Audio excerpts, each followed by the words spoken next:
More lives matter. It seems like black lives don't matter. More lives got shot in the back, running or choked out to death on the corner. They take the taser for inside on just the coroner. Send the yellow journalist that wanna want to write the facts. For worldwide web press stories, always calling them black. Civil rights violated, here comes P1.7. And CIA and FBI agents, brethren selling with Washington brother once heard. Most wars are nerds, and 30 more than if I'm on the road for fighting curves. Professor Bruce, for fighting for survival. Making wars models won't happen, calling as Captain Rival. Inquisition is governors and secretaries of state. Got statements on their tables like ribeye steak. With no care, blood dripping. They eat blacks rare. Foreign wearing tinfoil badges, pretending they're heirs. To the bastards, the state Muslim Al-Aqsa. Stainless blood throw back the horses, flower, service agua. Demons, thirst, sweat, stealing, pioneers and organs. Psychiatry, death industry. The stars selling black orphans. And half-full coffins. Cause legs are missing, killing stateless people. Cancer won't even see remission. More lives matter. Black lives don't matter. More lives matter. Black lives don't matter. More lives matter. Black lives don't matter. More lives matter. Black lives don't matter. System, what system? Not gonna make myself no victim. Run down and kick them up, educate oneself and flip them. All those big titles of nationality strips them. Must strict reality in order to really grip them in this third dimensional illusion. Organized chaos confusion. Seasons of protection. Mental intrusion. Universal law, declaration of the ancient. I self-law and master. From the rooftops to the basement. Roof deep to the spaceship. Ever since all created. Celestial foundation. Ocean floor to the ranges. To the mountain tip. To the cosmic infinite. Basically we are way above this shit. In other words, get in tune with spirit. Take a breath and accept mental polarities and the rhythm correspondence vibration causing back. More lives matter. Black lives don't matter. More lives matter. Black lives don't matter. More lives matter. Black lives don't matter. More lives matter. Black lives don't matter. More lives matter. That's thinking on sound dog. It gets affected when rejected to the lab dog. If my perspective one direct you to replay. All the moves that I replay. So they want to catch off. But we get on to the next one. No, but then we're running down. You tell my cat drop. Can't believe what's up in that. Can't believe what's up. Trayvon, Michael Brown, that's what us is back. Afterlife, visiting the class from. Who they really want to see with the crown on high and the guards on free. I am free and you nothing is but your land or your country to see your inalienable rights. The insatiable delight of knowing thyself and bringing all injustice to light. But the fight is your climb, make your fight for the bright. I'm the mic in the night. More time for you to realize that. More lives matter. Black lives don't matter. More lives matter. Black lives don't matter. More lives matter. Black lives don't matter. More lives matter. Black lives don't matter. No.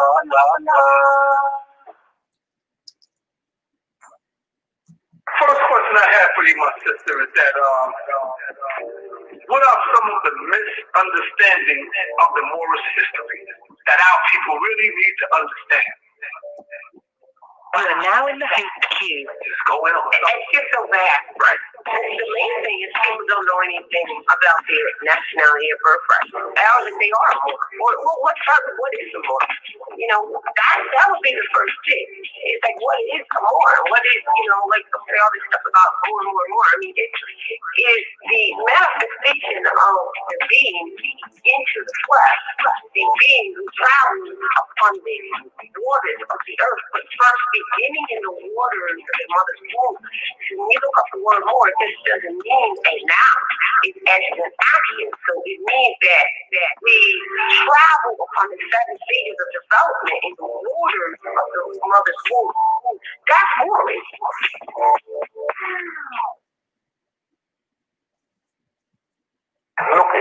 we the Galilean schools, the Moors in Spain, representation in or Alianza Mataziza, read his book in Spanish, the Moors in Spain, and said that even the black was introduced by those Africans. Ain't no goddamn motion picture.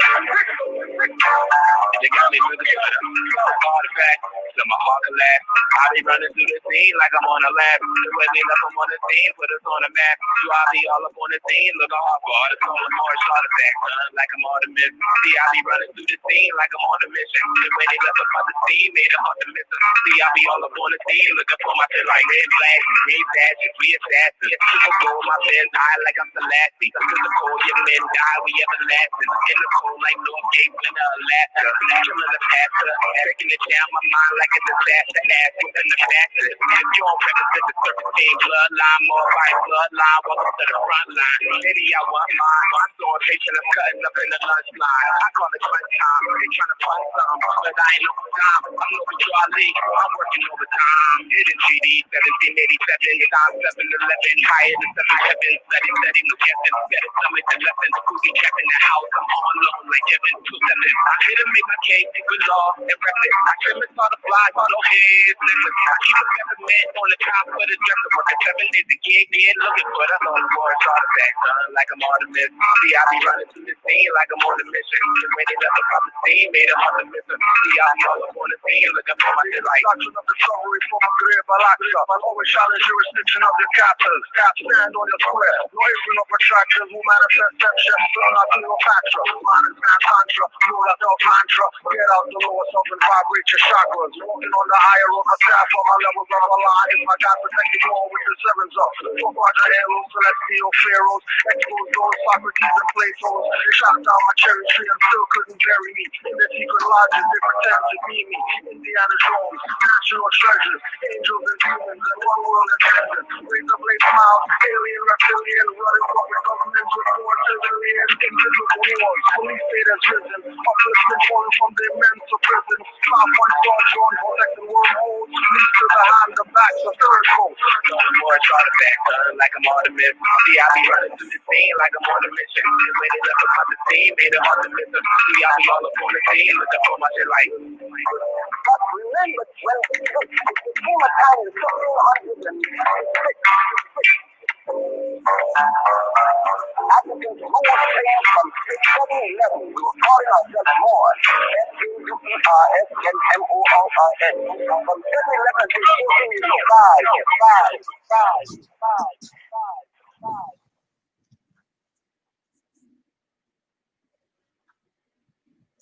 Peace and love, everybody. Peace, Moors, everybody worldwide. I am Mizraim. I left L. You are tuned into Moors Heritage and History School.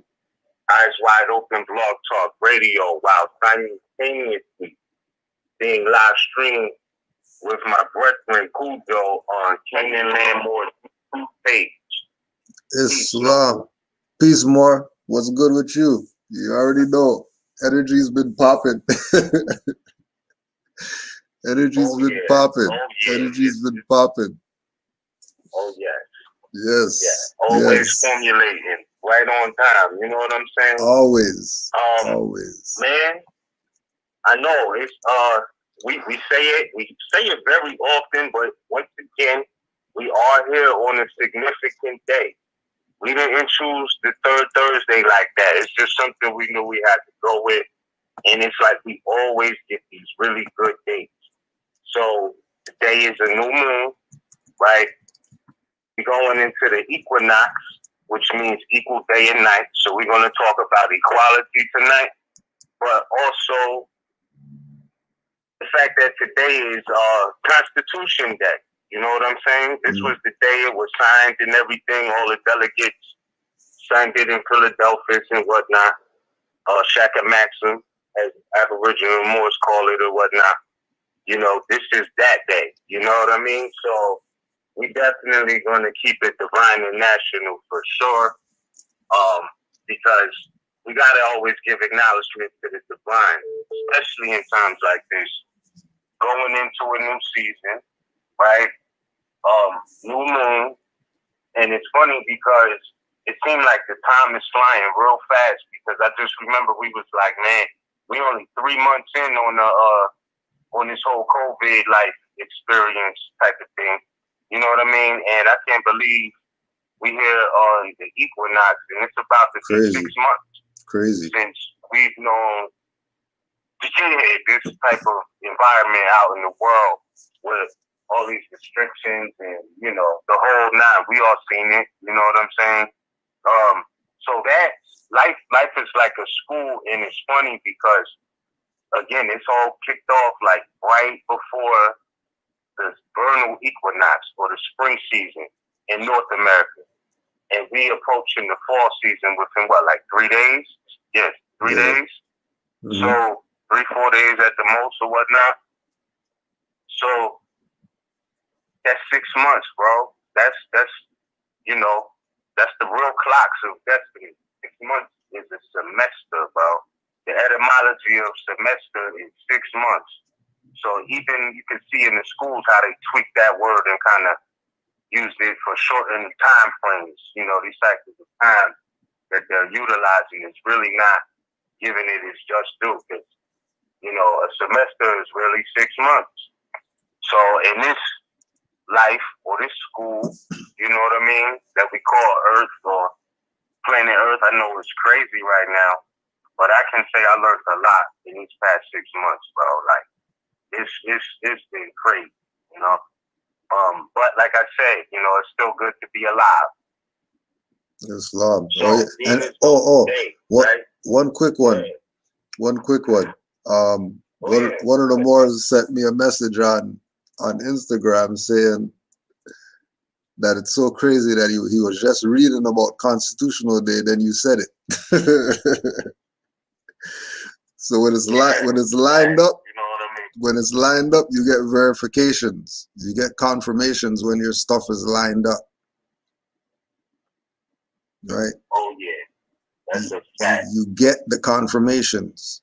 So be open, especially at this time right now. We also, because it's Constitutional Day, we have to give honors to the Prophet Noble Drew Ali, who told us to enforce it and ordered us to study it. And all the Moors who were around him were supposed to go around and tell everybody else to study the Constitution or whatever, because it's going to lead you to everything else that has to do with us and our respected position that nobody wants to respect. So being where we are right now, right? The impact that we're having right now is being felt all over. Right? This talk about Constitution Day and Drew Ali being the only one who told us about enforcing the Constitution, he should get his honors on this day as well. Because I don't know too many Negro, Black, Colored, African, Indigenous, whoever's that told you about how you're going to save yourself. And that's holding these people to the law. And not even your law, holding them to their stuff. Forget your law and somebody trying to hold you to something. You're in your own land.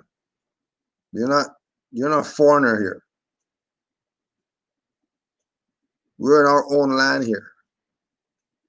So when we say enforce Constitution Day and all that, and we don't realize that we're doing that for them, not for us. We have our own laws. Again, one of them is coming up, Equinox, where you're supposed to give your honors because nature is the law.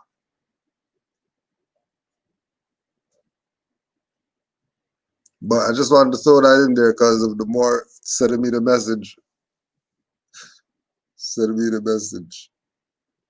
Which sent me the message. So it's real.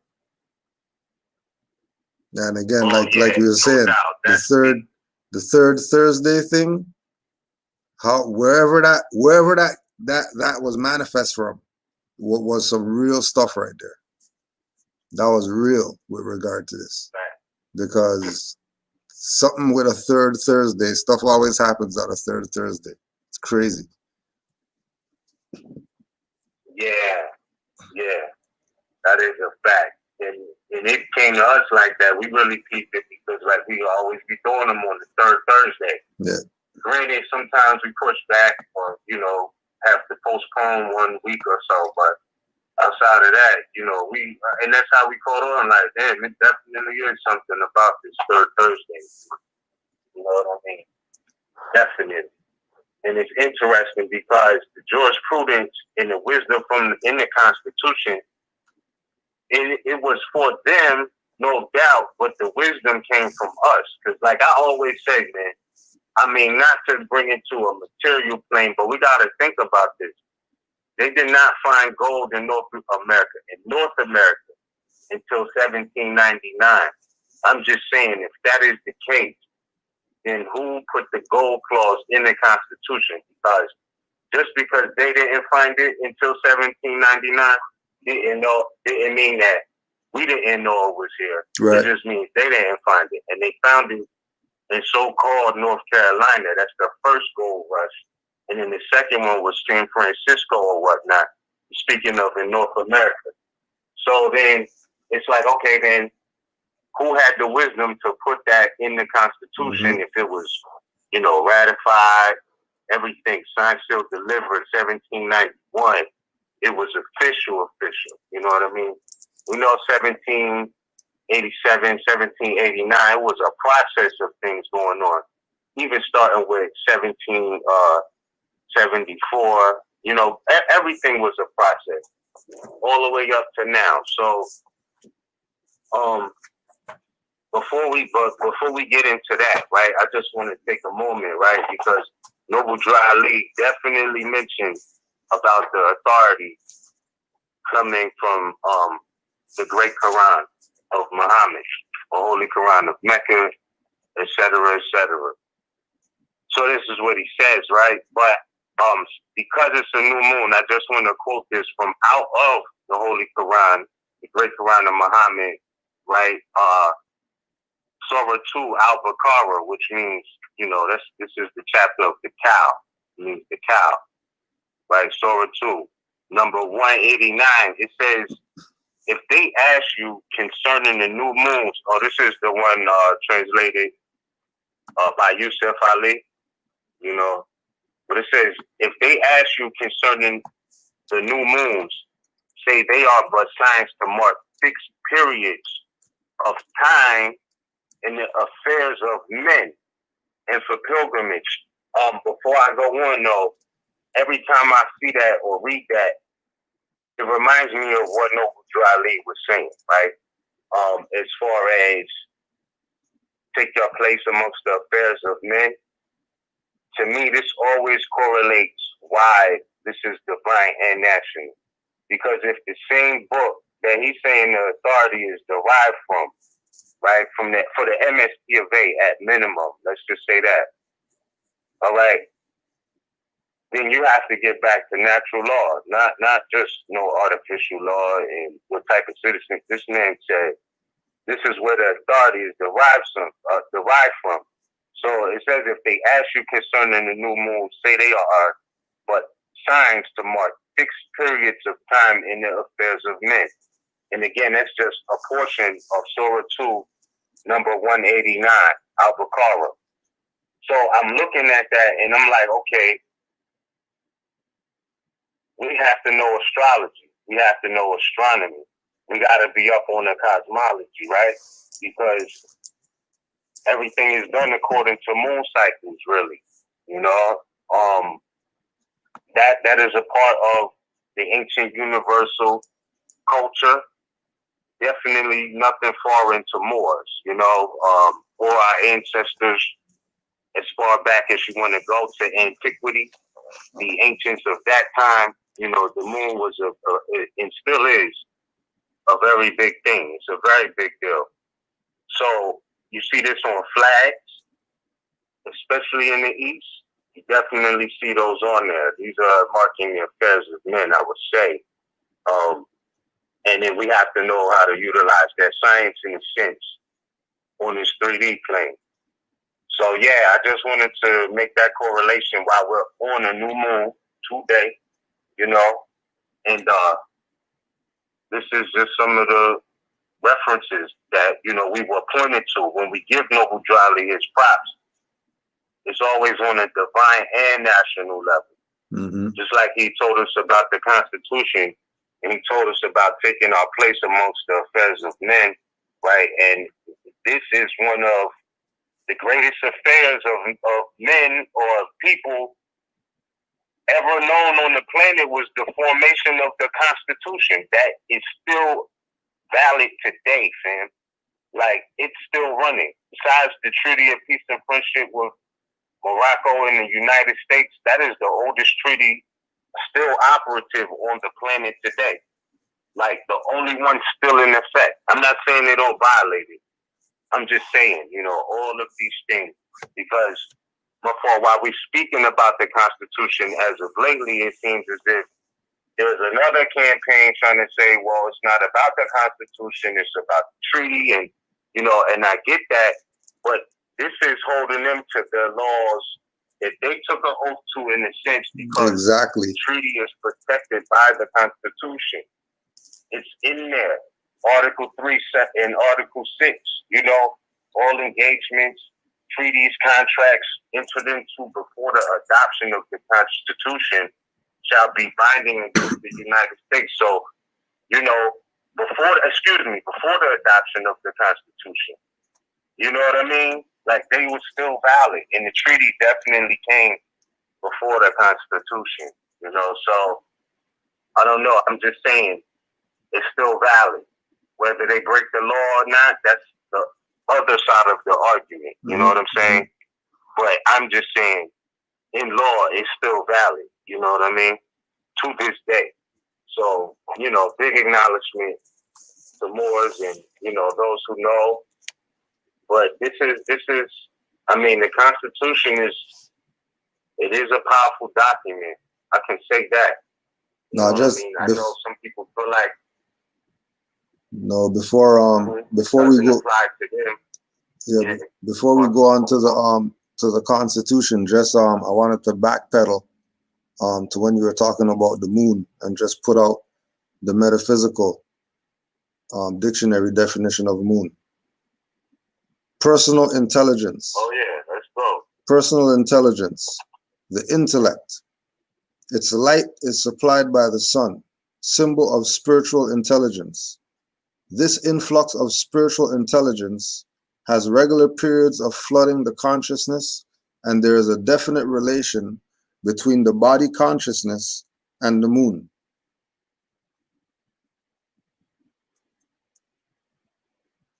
Right? So when we look at these periods that are going on, you know, we always have this thing of you want to get the energy of the moon and meditation and everything. All that is part of our moral science.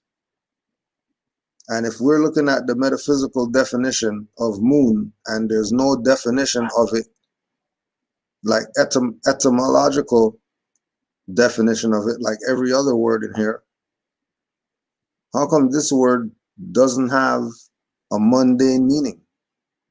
It only has an astrological meaning. It only has a meaning in the realm of metaphysics. And if things are governed by the moon, as body consciousness, as women's cycles are governed by the moon, then we should probably take the moon a lot more serious than we take the moon.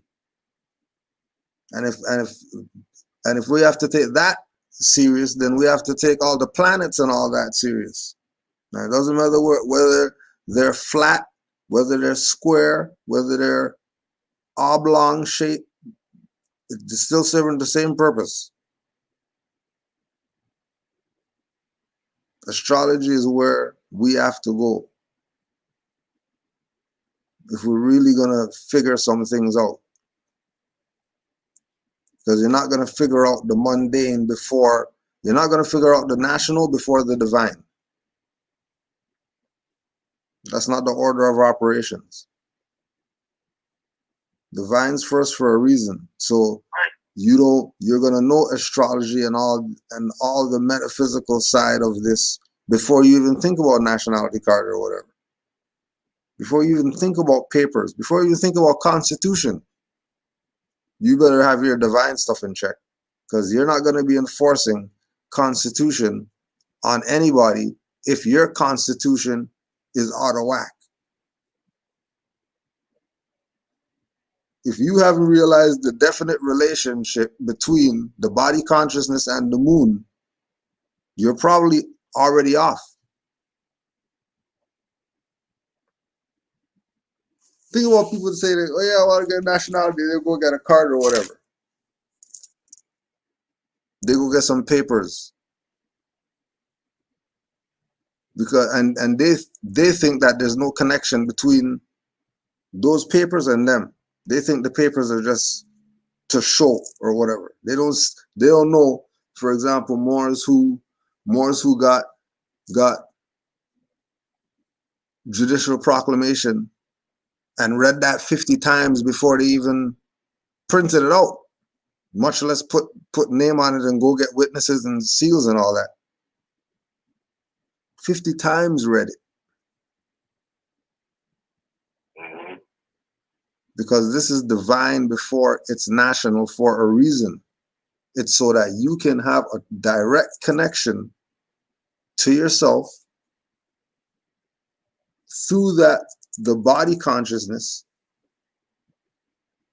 which is really connected to some higher things that we're not really given the credit to.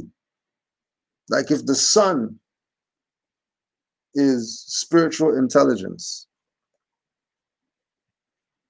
if the sun is spiritual intelligence, that's what the mundane is, the rays of the sun.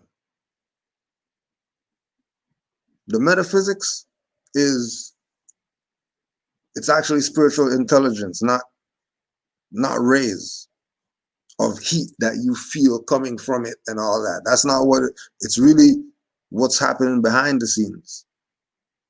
That's making the rays hit you. Because the divine always has to happen first. And once you're lined up with the astrological, right? Like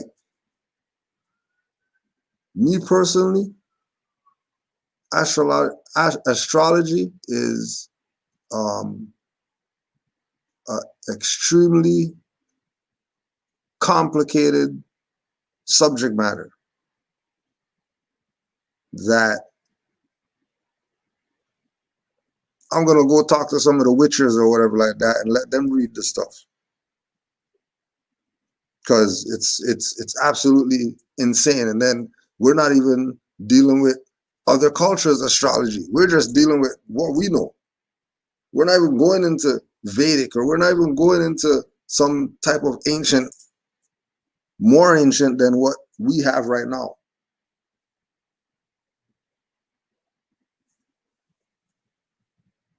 This thing is intense on some levels that if we really realize how serious it was on all the different levels, we would be extremely connected to the source after that.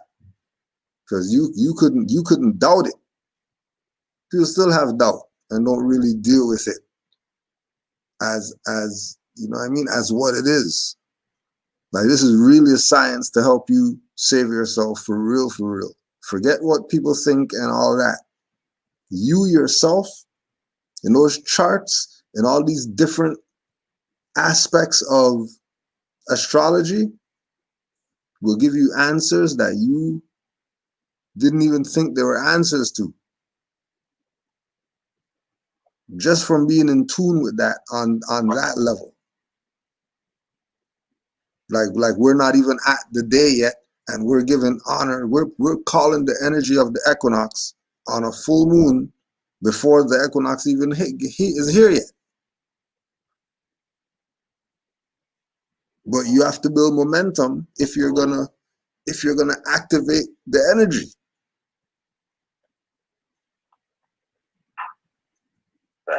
Because momentum is part of the process of evolution. which is what Mojo Ali came to try to get us to do. Get us to free us from mental slavery. Get us to thinking for ourselves again. Stop thinking like them. Like how many, all these different, you know what I mean, people who are talking about constitution and all this, right? How many of them even made that relation? Like only somebody who's studying would make the relation that, hey, well, if these people didn't start mining gold till 1790 something, how are they put that in the Constitution? The connection that we have to everything. Right?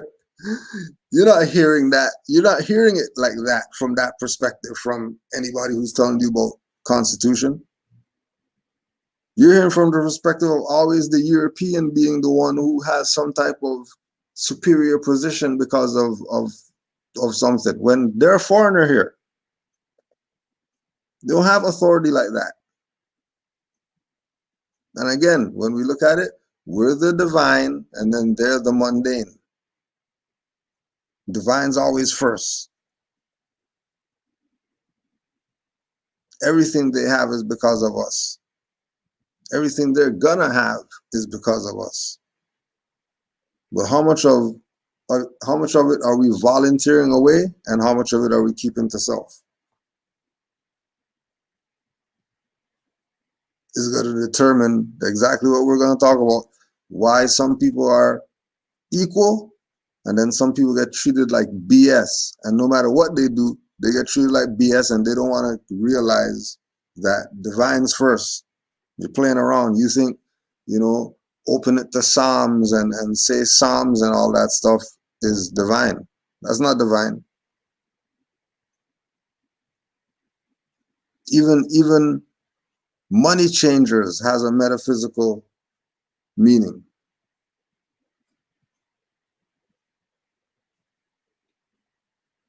Even that has a metaphysical meaning. So there has to be a acknowledgement of the higher things that people have constantly tried to tell us. No, the only way to do that. That's devil worship, and that's not giving honors the right way, because you're supposed to face the east and then you do the 5 times and all that, when that's not divine. That's aspects of the divine way down the line. But divine is the stuff that you put your finger in the thing and then your hair stands up.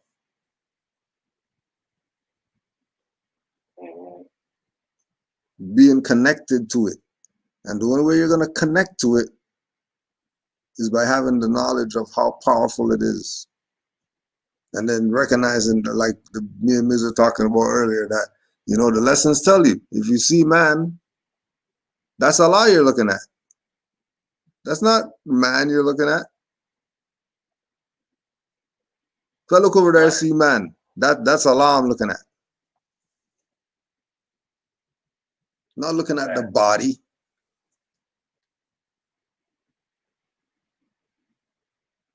No. Islam, I yield the floor. That's what it say in the Circle 7. No, that's what it say in the Circle 7. When man looks in the face of man, he looks at the image of Allah. And, you know, when man honor man, he honors Allah. You know what I mean? And so like, even with that, even with everybody wearing these masks, it's like blocking the view of God, the vision of God, the manifestation of the great God of the universe, if you will, or whatever term you want to utilize. I'm just saying, you know what I mean? So, yeah, we could get into that, because, you know, it's like when we're talking about the equinox, we're talking about the balance, and this is the time, you know what I mean, to talk about it. It's equal days, so we got to talk quality. We're going into Libra season, which is rules, relationships, the social house. So don't be surprised if something changes, or, you know, either moves forward or reverses in the time of the sun being in Libra, I would say, because that's what rules, you know, social things. So they got social distance, all of these things I would expect maybe a change or something, but I don't know. You know what I mean? Like I don't know. But if it was going to be a pivot point, it usually would be something, you know, maybe in Libra season, you know, being the polar opposite. 180, even when you was talking about astrology, my mother used to always say, you know, when you're talking about 360 degrees, there's always a 180, and that's the opposite side. Yeah. So you can see everything clearly from a 180 degree most of the times. You know what I mean? Like when you get to step back and look at a picture, like you can look at it up close on the wall, but when you step back and see the whole scenario, it's like you get to see it clear. Yeah. So that's basically what the 180 that we in and approaching now. You know what I mean? Is to see what's really good. And I'm not promoting no doom and gloom, but we know it's still crazy out here. Like it's still, you know, still kind of that vibe, you know. So I don't know more. If you want to get into that, on the divine level, if you want to get into the reference from the law book, we can get into that as well. Yeah. Because you was mentioning, like, when we look at, like, when we see each other, you know, we see that is the image of Allah's thoughts, if you will, whatever God you call it. And when we say man to the sisters, just so it's clear, you know, like we're talking about the species, not just brothers. Like it ain't like we just see our brothers and only they are Allah. Like it was, you know, tended to be for people, period, you know. And that's a fact. Yeah, you might want to blow it up a little bit more. Oh, yeah. Because if you can, you know got what I mean? If you can. Yeah, because you got it running simultaneously on the YouTube screen. But so this is what it is. So like even with the divine aspect of it being Constitution Day, right? And we look at that clause where it talks about gold and silver coin. That's Article 1, Section 10. Who did that? You know what I'm saying? Because if they didn't know nothing about it, it's no way they could take a natural currency that was already being utilized in a sense for centuries before the adoption of the Constitution. Because remember, it was adopted, like they adopted the Constitution. So while we're here on Constitution Day, you know, you got to give props to the ancestors who put the wisdom in that document, because the more I do and look into history and things like that, or chronology, the more I realize, like, I can believe it. It's beyond belief. It's knowledge, but they got mostly everything from us, bro. Like, in our footprint is always on it, man. Like, it's like they got everything from us, including the Constitution, you know?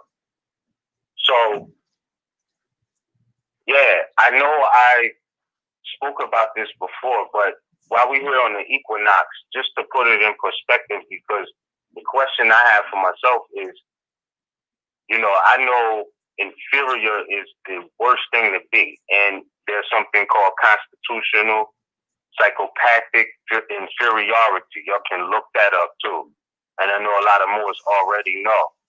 But in law, it says in enumeration 8 of the Institutes of American Law, it says to make a law, there must be a superior who has the authority to make it, and an inferior who is bound by it.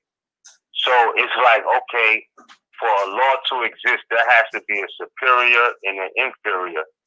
So the question that comes to mind is, you know, when we talk about equality and things of that nature, if according to the Declaration of Independence, all men was created equal and free, right? This is what they say. All men was created equal and free. And that's a self-evident truth, they say, right? They hold them truths to be self-evident. Then how is it that they're playing as if they're a superior, making, I would say, color of laws, as if there's an inferior who is bound by it? Because I don't feel like I'm inferior to anybody. You know what I mean? I don't feel that way about myself. You know, people feel all different types of ways about other people, but I don't think, not just myself, our people collectively are inferior to be subjected to these laws, because if it's saying to make a law, there must be a superior who has authority to make it. And people be tripping when people mention about where's the delegation, who delegated them the authority, right, to make a law.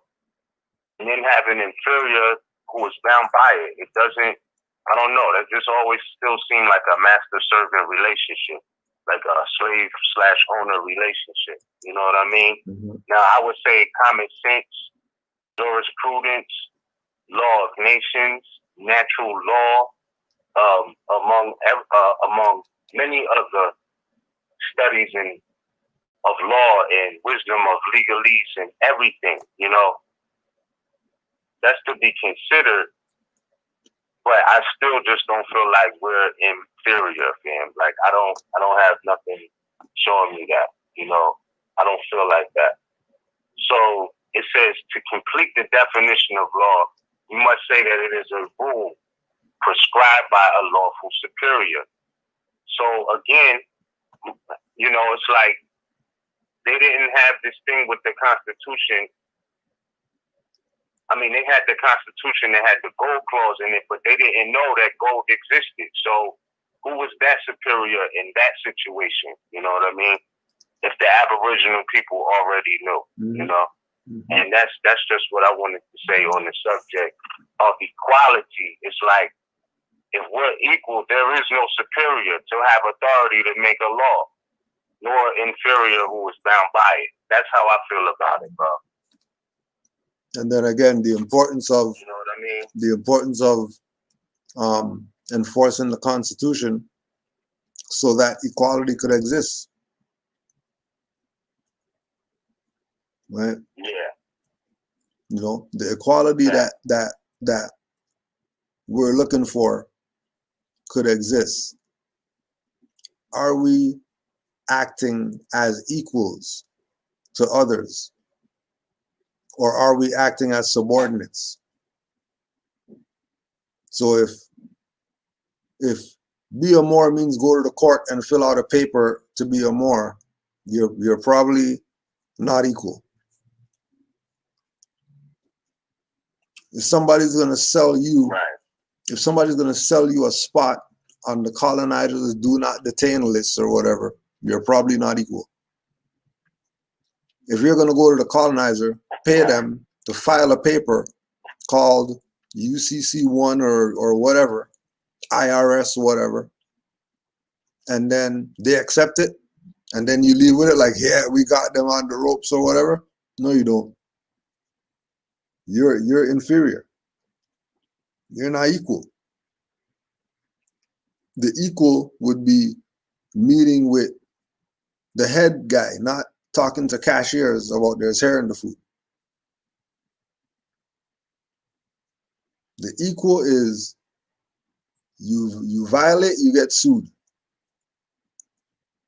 Not march up and down and hopefully something happens. Mm-hmm. Right. Right. If we're equal, we wouldn't be using unconstitutional law as law when the Constitution's sitting right there and never even mentioned that once ever. They don't even bring it up. Moors pretty much the only ones who have any, and some of these modern Europeans who know what's up, and they want their republics and all this. We the people and all that stuff, they want all that back. They know what's up. You know, they definitely know what's up. And that's the thing. Right. How are we gonna be equal? It's so many things. I wouldn't never say we have to keep up to their standard, but I'm saying just the standard of nations, just in general, right? Yeah. Without a nationality, how are we gonna be equal to any other nations? You know what I mean? Mm-hmm. Like without that, keep peace right there. Just, you know, these Europeans do have a nationality. and they know it. You know, they'll open up Italian restaurants on you. They'll open up Chinese restaurants on you. You know, Irish pubs and bars, right? And these things. No, real talk. Nationality first, though. They let their nationality be made known. So I'm just saying, if the equality comes in, you know, we really got to look at nationality in that sense. You know, I think that every human being deserves a basic fundamental respect, regardless of who and what they call themselves or who they are, what their nationality is. You know, before you even get to that, I think it's just a basic respect all human beings deserve. But I do feel like when we get into civics, it starts getting real crazy because of like all the different statuses, conditions, you know what I mean, agreements. Like people have so many different situations in life that, you know, certain things may prevent them, or, you know, certain things may allow them to propel based off of what is, you know, their status in a sense. You know, and this is not knocking nobody, but in civil life, like somebody on parole, even if they serve time or whatever, they don't have the same privileges, you know, after being through certain situations as others may have. You know what I mean? Like it's everybody's different. You know what I mean? Or has been through something different, and we still are human beings. But I'm just saying, like, these statuses come in. Oh, he's inferior. He's a convicted felon, and you know he's a parolee, and he's on probation, and he's a rich man. He's a, you know what I mean? Everybody has something attached to them individually, if you will. And it's like, this is where I think this inferiority thing comes in. But I also want to say too, man, that constitutional psychopathic inferiority is deep as well. Yeah. Those who have a lifelong tendency not to conform to the habits and customs of the group, bro. Like that's also something as well. Yeah. So yeah, you know, so like and even though this was from like the 1800s, late 1800s, it still was in the constitutional time frame coming from this Institutes of American Law, bro. Because the Constitution was 1700s, 1787, 1791. Okay, let's just go with that. You know, some of the laws after that have been deemed antiquated, but there is some constitutional laws from back then that still do apply now. You know what I mean? Like they really do apply to this day, especially when you look at it on the combined and national level, right? So, I mean, from this book, this is what I always appreciate about it, because it says, going on in number 8, that's on the screen now, it says, God is the first great superior. Peace and order in society would not be guaranteed by the principles of human legislation if those principles were not protected by the salutary influence of true religion, right? Now, not just religion, but true religion. This is definitely something key at a time like this, because Noble Drew Ali told you that, you know, okay, yeah, Islamism, there's a lot of astronomy that goes with that, but he told you as well that the stations of the sun, the cherubim, the seraphim, who rule the stations of the sun, and the spirit of the mighty Allah that rule the solar stars are your guide and protector, and they will lead to victory.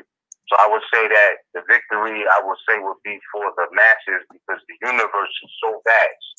So if we're going to talk about these being the signs that lead to victory over what, though? You know? And it's funny because it says man will be redeemed fully by the things that he suffers, not that he achieves, but by the things that he suffers. But I will say that, you know, I think that keeping that science in mind and being in tune with the energy, we can be victorious even without having to deal with justice in their system, or that corrupt system, if you will, at this point.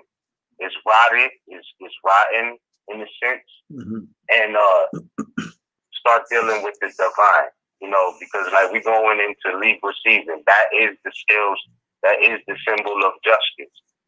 So we got to deal with divine justice, you know what I mean? And whatever that may mean to any one of us individually. Yeah, use your own five senses. Yeah. So, straight. Yeah. And this is why civics is where it's at, because it says, and it goes on to say, and human laws will be insufficient to regulate the conduct of man if their action was not supported, directed, and supplied by religion. And morality and religion would of themselves be powerless to ensure the peace of society without the aid of the civil law. So, like, you know, Noble Drew Ali doing the civic teachings and later going the religious route, etc. Like, it's all correlative. You know what I mean? Like, it's all founded on the divine, really. And that ties in with the First Amendment. Like, if you're talking about the Constitution, you know, nobody can tell me this isn't real in law. God is the first great superior. To make a law, there must be a superior who has authority to make it, and an inferior who is bound by it. I don't see anybody as a superior. I'm not trying to sound renegade. I'm not trying to sound crazy. I'm not trying to sound none of that. I'm just formulating what I feel, not what I feel, but what I'm seeing and what I'm gathering from studying this law book. You know what I mean? If it's real like that, then it's real like that, you know? And it ties right in with the First Amendment. So that's how I see it. But yeah, Mo, you want to read number 9 on that? Or you want to add on to that? 9. The law of nature, or natural law, is that which God, the sovereign of the universe, has prescribed to all men, not by any formal promulgation, but by the dictate of right reason alone. The law of nature or natural law is that which God, the sovereign of the universe, has prescribed to all men, not by any formal promulgation, but by the dictate of right reason alone. And that goes again to Drew Ali, and that, you know, go back to the mindset of your foremothers and forefathers. Because if the hands don't extend past Allah's, they can't change man's descendancy. And all men were granted their bit to exercise. And it was granted to all men by the sovereign of the universe. Now, they also make reference in the Constitution and all these documents to natural law. If they're talking about gold, they're talking about natural law. Facts. But the sovereign of the universe is what got me, like, in these times, you know, it's like, how real is that in the law book, though? Right. God, the sovereign of the universe. And my thing is, for all of those who say that God was made in the image and likeness thereof, okay, if God is the sovereign of the universe, what would that make you? Right. You know what I mean? If Noble Drew Ali saying to all of those who say, oh, you're supposed to be following this form or this structure or whatever, yeah, structure is good, but I'm just saying, you know, if it's saying God is the sovereign of the universe, Noble Drew Ali is saying when you look at the face of man, you look at the image of Allah, and then you got other divine texts saying that you was made in the image and likeness of God. I'm just saying, like, if God was a sovereign and you was made in his essence, then you are too. Mm-hmm. But as a man thinketh, so is he. So if you think not, then you not. You know what I mean? And you know, that's just how it is. That's real. You are what you think. You know, I think like this because of what we know. You know what I mean? But if you think anything different, then that will be your reality. That's true. You know, that would be your reality. But it's on the books, it's in law. You know, tie that in with the First Amendment and enforce the Constitution if your divine is aligned, though. Like, I wouldn't just get out here, you know, saying this without really getting those lessons aligned from Noble Drew Ali. Reading up on the books that was referenced that you even mentioned, you know, but it's a lot, you know. I mean, it's plain and simple, but I'm just saying, you know, if God is the sovereign of the universe, that makes us the same thing if we was made in His image and likeness, Yeah. or Her image and likeness. However you like to say it, I'm with you, I get you. You know what I mean? But that's how I see it. So, hey man, I mean, and then you got people who still want to live as subjects or want equality. And this is what makes me ask, like, I don't feel like we're lesser than anybody, but I know noble means elevated, right? That's what it means. I mean, you know what I mean? You can look it up, belonging to royalty, etc. But I'm just saying, does mean elevated. So, Noble Drew Ali came as a noble. That was in his title, or official title, El Hajj Sharif Abdul Ali, you know? So I'm like, what, you know, like, where do we really want to be? Like, is it equal, you know, inferior, or in living with dominion like the sovereign of the universe? I don't know what that resonates like for people. I don't know, more like, you know, I think that sometimes when you start talking about the divine, it gets to a point where it's like, you think it's defined, it's confined to that building, and, you know, we don't got to deal with civics or law or any of this. We just got to praise God. But it's like, God is the truth in law. Like, I don't know what people think, like, but when you study law, you know what I mean? Like, that's some power in that. You know what I mean? Like, in law, though. Yeah. You know what I mean? Tie that in with the First Amendment. You know what I mean? The sovereign of the universe. So divine and national is what I say when it comes to those aspects, you know. And then part of the when we're talking about, where is it? When we're talking about natural law, that which God prescribed to all men, I always go back to when I was studying about the Dalits, the untouchables, and how they became a caste system. Like they subjugated them to the point where the people who were claiming the God sovereign power made these people the lowest caste. Like, instead of saying your free national name is whatever, they added their name to the lowest part of the caste system. Wow, yeah. And Right. It's funny you say that. Yeah. It's funny you say that. I just want to add this on real quick. It's funny you say that because I didn't even think about that when you was talking about, you said something that was in Noble Drew Ali's lessons about, I think you said rulers of the land. But that's what, according to Noble Drew Ali, white means. You know, white means purity, purity means God, God means ruler of the land. These are statuses. These are not Europeans. You know what I mean? Like, these are actual statuses.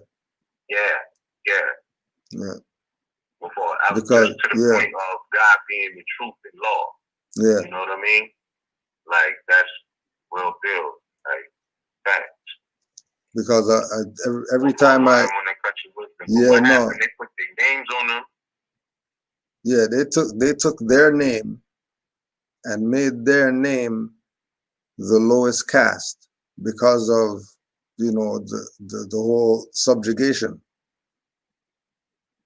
You know, the not having a status. So it's something like I think they called it scheduled caste or something like that. And then in the constitution of India, the scheduled castes are the Dalits and the people who, you know, aren't in the upper realms of society or whatever like that. You know? But if the sovereign of the universe, if the sovereign of the universe prescribed it to all men, natural law, how are they able to do that other than them claiming to be either the God sovereign, which is the sovereign, or claiming to be the white, which is the one under the sovereign who supposed to be doing whatever for the people, giving the people whatever, just like it talks about with magistrate and subject, that the people's sovereignty is what gives the master sovereignty. It's not like, because I'm the master and you're the street cleaner, I could treat you like crap because you're the street cleaner. Matter of fact, I'm supposed to treat you like God because if there was no clean streets, I'll be out here complaining. Correct. Hey, you know? I mean, according to Noble Jali, white means purity. Somebody got clean up. You know what I mean? Yeah. Let's go. Yeah. Cleanliness is next to godliness. White means purity. There it is. You know? And the other part of it, but by the dictate of right reason. So in order for the law of nature to work in your favor, your reasoning even has to be in the right place. You can't be out of your mind talking about we're Moors and all that. Because law of nature and natural law must apply for your nationality card to work if you're saying you're a national. Mm-hmm. And you don't need any naturalization to tie yourself to natural law either, or the law of nature. Facts. That's why the legal language is real tricky. Because, man, let me tell you, I thought that years ago. I was a teenager. Well, I wasn't even, you know, I mean, it sounds like, yo, that's a whole nother. But yeah, I'm glad you highlighted that.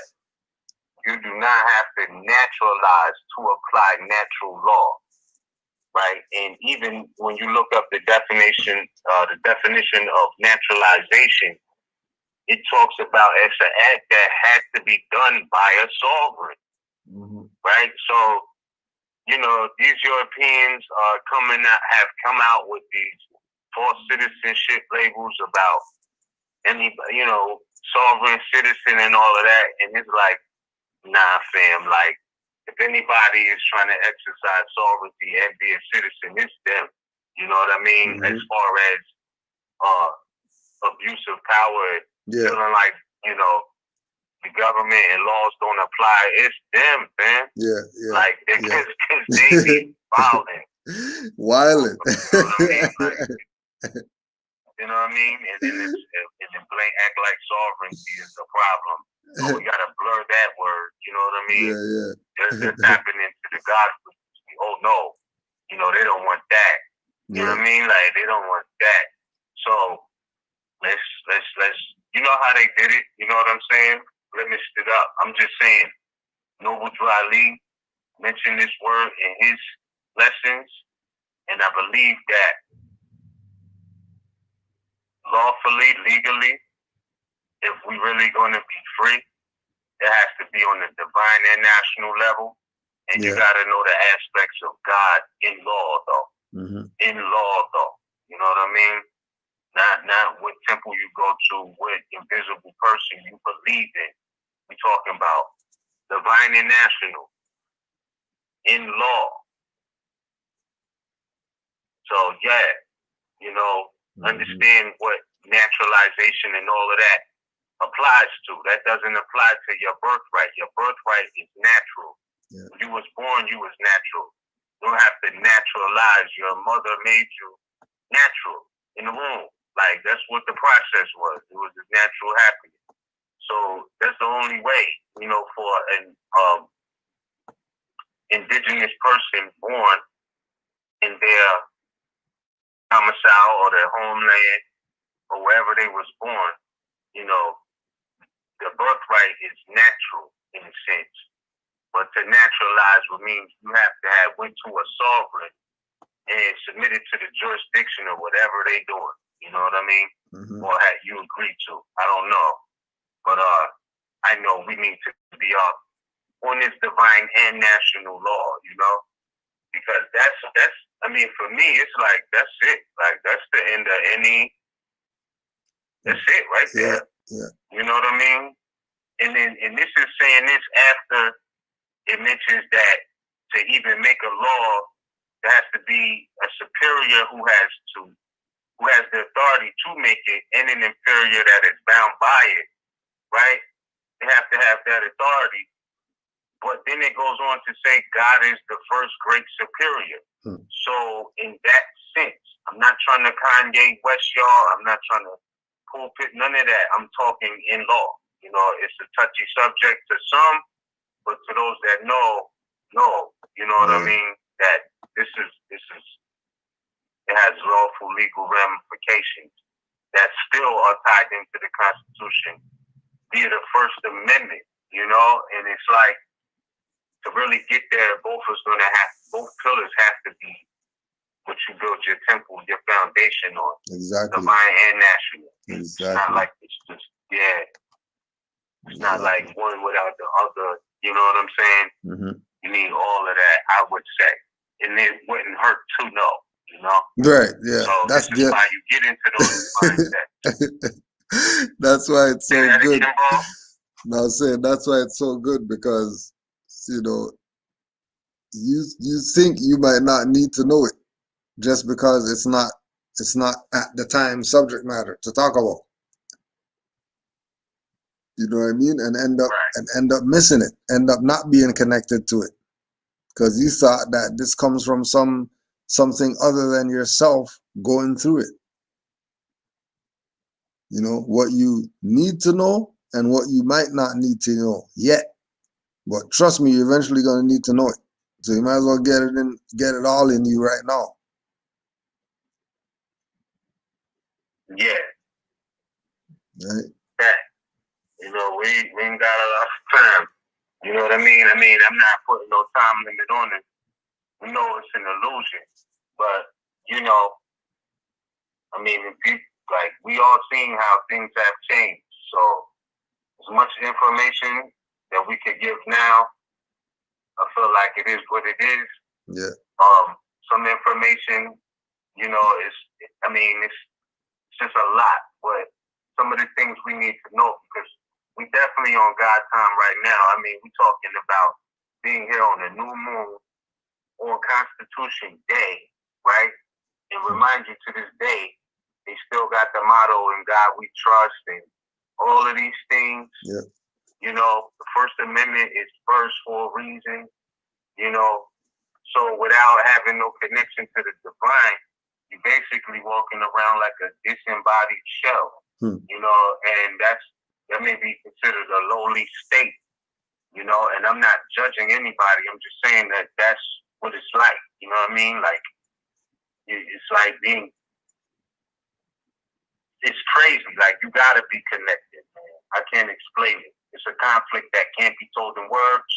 Like Noble Drew Ali said, so, you know, but I'm just saying, like, you gotta know, you know. Even why, down to the point that the Constitution has 7 articles and 10 Bill of Rights. Even that's divine, you know.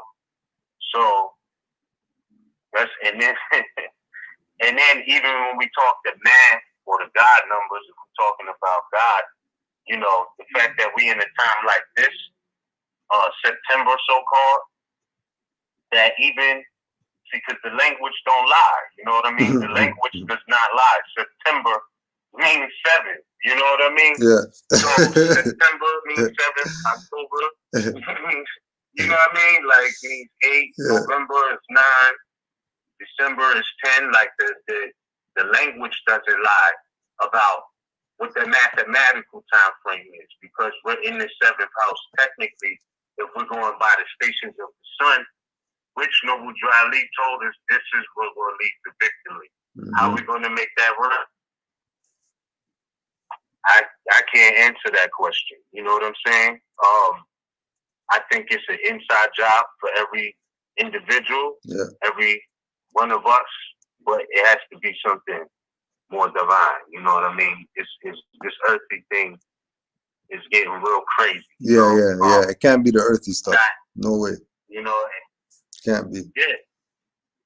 Yeah. And the mad prophecies is coming through. It was an earthquake in Jersey, bro, the other week. It was 3.1. We don't get no earthquakes out on the East Coast like that. North Carolina had one too. It probably was just a polar reverberation or something weeks later or whatever. I don't know. But yeah, you know, and so like now is the time. Like, you know, you gotta get it now, because we don't know what's about to happen. We might think that, you know, we gotta watch out for the coronavirus, but it might be Mother Nature really about to really do some things. You know what I'm saying? Right. So we don't know where it's coming from as far as where humanity is going. We just gotta at this point have some sort of map and compass, you know what I mean? And have reference points so that on this next phase in this journey, as this decade unfolds, you know, people think it's normal. It's not normal. Even they told you it would be a new normal, but like, and one thing that I noticed is that, like, yo, they really don't care about nobody in that sense, because if they did, I don't believe they would have even opened the schools back up. So a lot of these places wanted to be hard-headed and open schools back up. Now they're shutting them back down because they're saying the outbreak is happening everywhere. This is just real crazy times. And I just know, you know, the best we can, we should definitely, even myself, even get even more prepared for this shift that's happening. You know what I mean?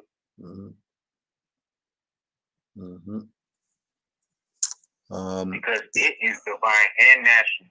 Matter of fact, it's international. Matter of fact, it's universal. You know what I mean? Like, this is beyond that. This is international, bro. Like, you know, so that's something to think about, especially talking about nationality. You know, and I know, and I know that even in this same book, it goes in on the law of nations. I think that's like number 10 or something. But yeah, man. We could. Of American law. Yeah, we'll get in on this 9, because I didn't even finish. I didn't get to the end. It is ascertained. It's all good. It's all good. It is ascertained by just consideration of the agreeableness or disagreeableness of human actions to the nature of man. And it comprehends all the duties we owe either to the Supreme Being, to ourselves, or to our neighbors, as reverence to God, self-defense, temperance, honor to our parents, benevolence to all, a strict adherence to our engagements, gratitude, and the like. By natural law is also understood the system or collection of those laws arranged together in a methodical order. The law of nature is superior in obligation to any other. It is binding in all countries and at all times. No human laws are valid if opposed to this, and all which are binding derive their authority either directly or indirectly from it. Facts. That's a mega fact, bro. That is a mega fact.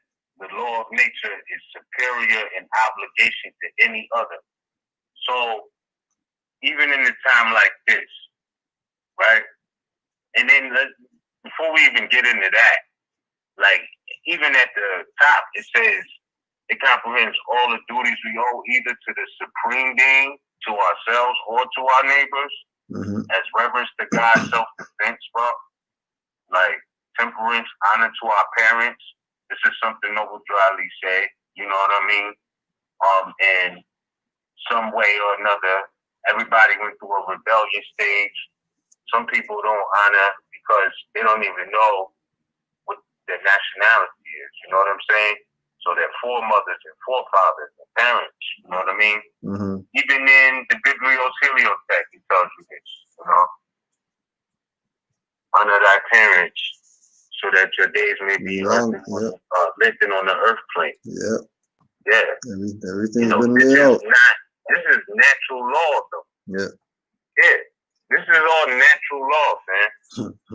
Self-defense, all of this. You know what I mean? Yeah. And that's why it bugged me out. I was talking with some brothers a while ago. They was like, oh, yeah, self-defense, you only got that right in Florida. They got the stand your ground law. I said, man, you better learn the law of nature, bro. You better learn the law of nature. Florida. You know what I'm saying? Like, you gotta go. We gotta go all the way to Florida for that. We gotta go all the way to Florida for that. Yeah. You know what I'm saying? Fly down to Miami like you on South Beach. So we can fight. So right. You know what I'm saying? Like, yeah, you know. Yeah, but this part again, the law. Self-defense. This is natural law. The law. That's where it's going. This is where it's coming down to. I mean, that's what it always been, but this is what it's ultimately going to have to be. Because as we even sitting here on Constitutional Day, September 17th, 2020, Gregorian calendar, and we could look back and see this all clear. Do you know it hasn't been a constitutional convention since the Constitution and all of this happened on this day? It never was another constitutional convention. Yeah. So basically, you know, yo, it's a lot of color of law floating around, bro. Especially with that 14th Amendment, man. It's a lot, you know, because even that right there puts you in a subject status. You know what I mean? Like, off the rip, it's a subjection. That's what it says. So yeah, I just say natural law, man. You know what I mean? Like, that's the key. Know your nationality, natural law, and that's really where we at. That's where we gotta be at with it, you know? Straight up. Because that's what's binding in all countries. Hold on. Bro, it says it is binding in all countries and at all times. At all times. At absolutely all times. And then no human laws are valid if opposed to this. Like, human law can't even be valid if it's opposed to the law of nature. Law of nature. Right? On the popular. Yeah. And when we check, and when we check, and when we check the record, all the laws created by man violate nature's laws. All the statutes and ordinances and codes and acts and all these fake color of law stuff that they make are all in violation, because all of them are opposed. All of them are opposed to natural law.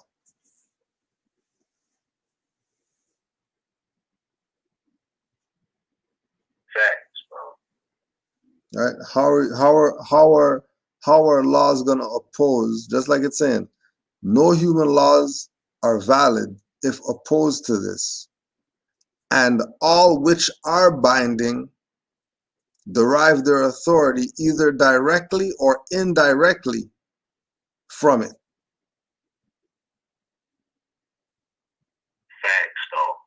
How you a foreigner and you're looking at the sovereigns and calling the sovereigns sovereign citizens, but not calling yourself that?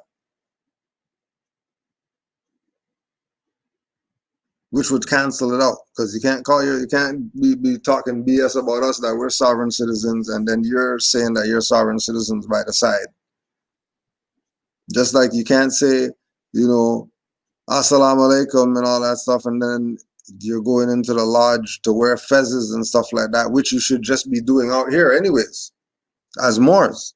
Like, why you need to go into the lodge to put a fez on? Why you just proclaim your nationality? All these things are violations of natural law, because the natural response is humanitarianism, sincerity, integrity. That's the natural response. If people go off other than that, they're not natural. If somebody goes through a door and doesn't hold the door, they're not natural.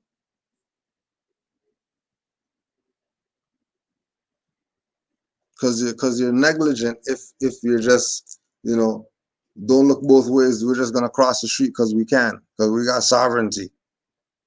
But we got sovereignty, so we'll just travel around without the seatbelt or whatever. Well, you know, when somebody hits you, you're going through the windshield.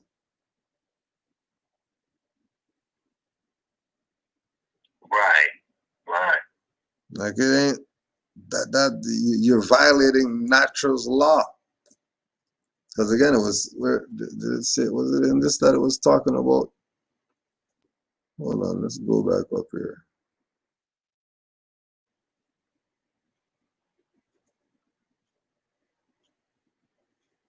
Right, operations of the conscience.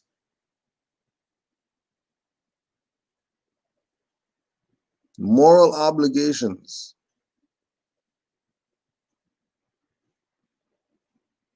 This is what we're dealing with. We're dealing with, you have to be exuding, you have to be expressing all the higher vibratory things. Because you have to be in harmony with the natural order. If you're not in harmony with the natural order, you're going to have issues. Because human laws, which is like your feelings and your emotions and all the stuff that don't matter, they don't have any power. All that is illusionary. Deal with the things that are fixed in nature.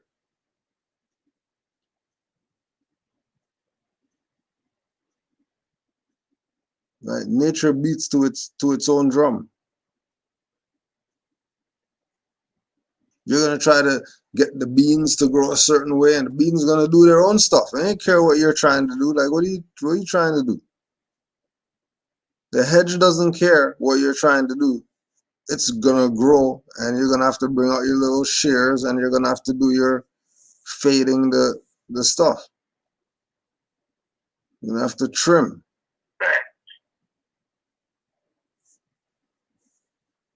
You know what I mean? That's why dams don't work. You know, before they mastered dams, how much people died and stuff like that. These people try to stop nature. Like, what are you doing? Trying to stop nature. Like, how did it get in your mind? They did it now, but what did you really sacrifice? Mess nature the hell up, building dams and all this, just so they could do their colonial stuff, rerouting natural waterways, cutting through mountains and all this. Like, that's not having an effect on nature. Spray chemtrails or whatever, that's having an effect on nature.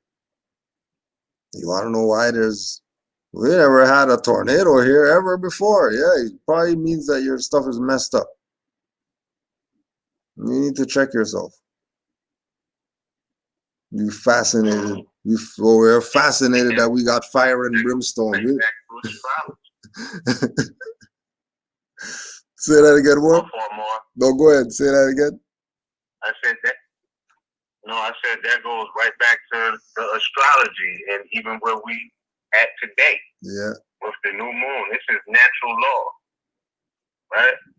It's still all of that is a part of nature. Mm-hmm. So this is the clear signs of why we definitely have to get in tune with the astrology and cosmology. And I know it gets complex. It's very visual, definitely. My mom be telling me stuff, I'll be like, all right, I thought the zodiac sign was the house. Then she pull out the chart, and I'm like, oh, okay, I get it. You know what I mean? I see what you're saying. Get it, I got it. It's good. You know what I mean? Yeah. But I'm telling you, man, natural law, man. That supersedes everything. You know what I mean? Everything. And if you're going to stick to natural law, you got to remember, in law, I'm not saying this like a pastor or nothing, or imam nothing. I'm just saying, in law, God is real, fam.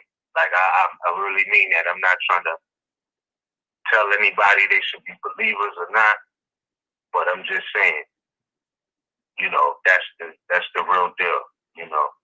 So if you're going to talk natural law, because all of this is right in tune with what Noble Drew Ali was saying, you know, in chapter 1 of the Circle. So in tune. That's all natural law. Yep. Order to plane that everything may manifest, protoplasm, beast. You know what I mean? And people wonder how, you know, we was able to have lions tamed and all these exotic cats and stuff like that. You know what I mean? Mm-hmm.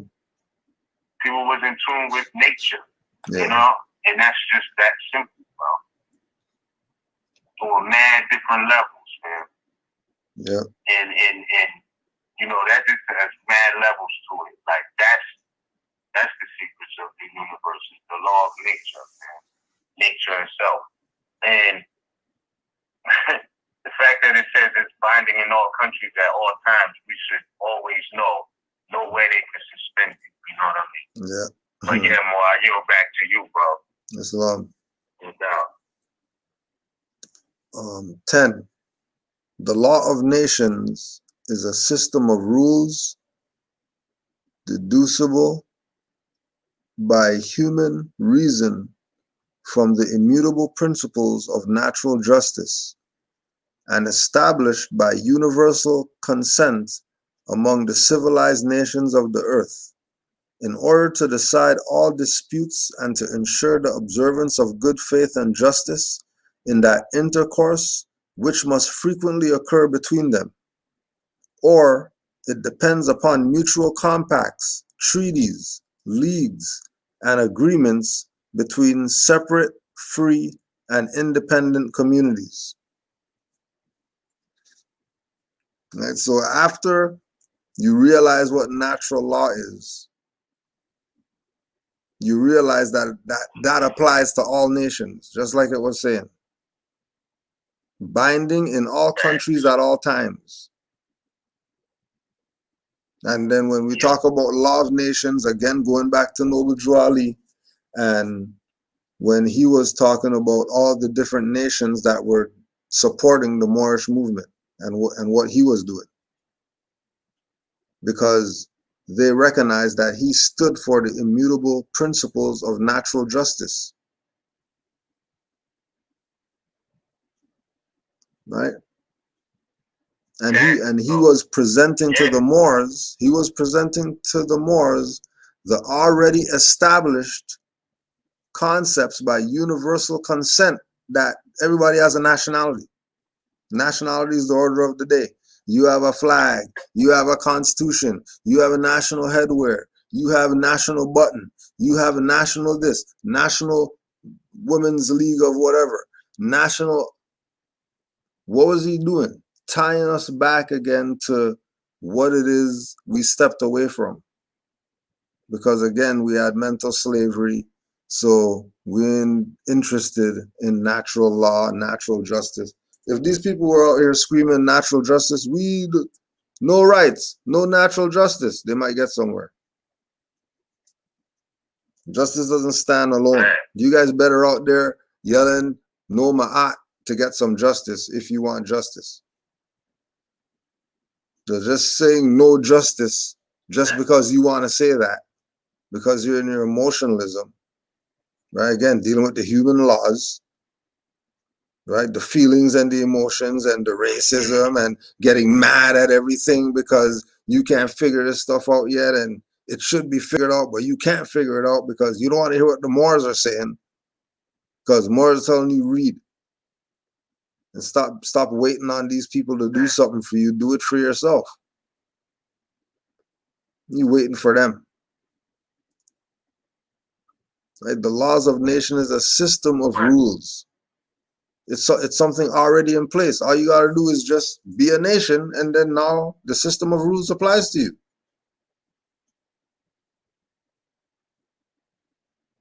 Which includes, yeah.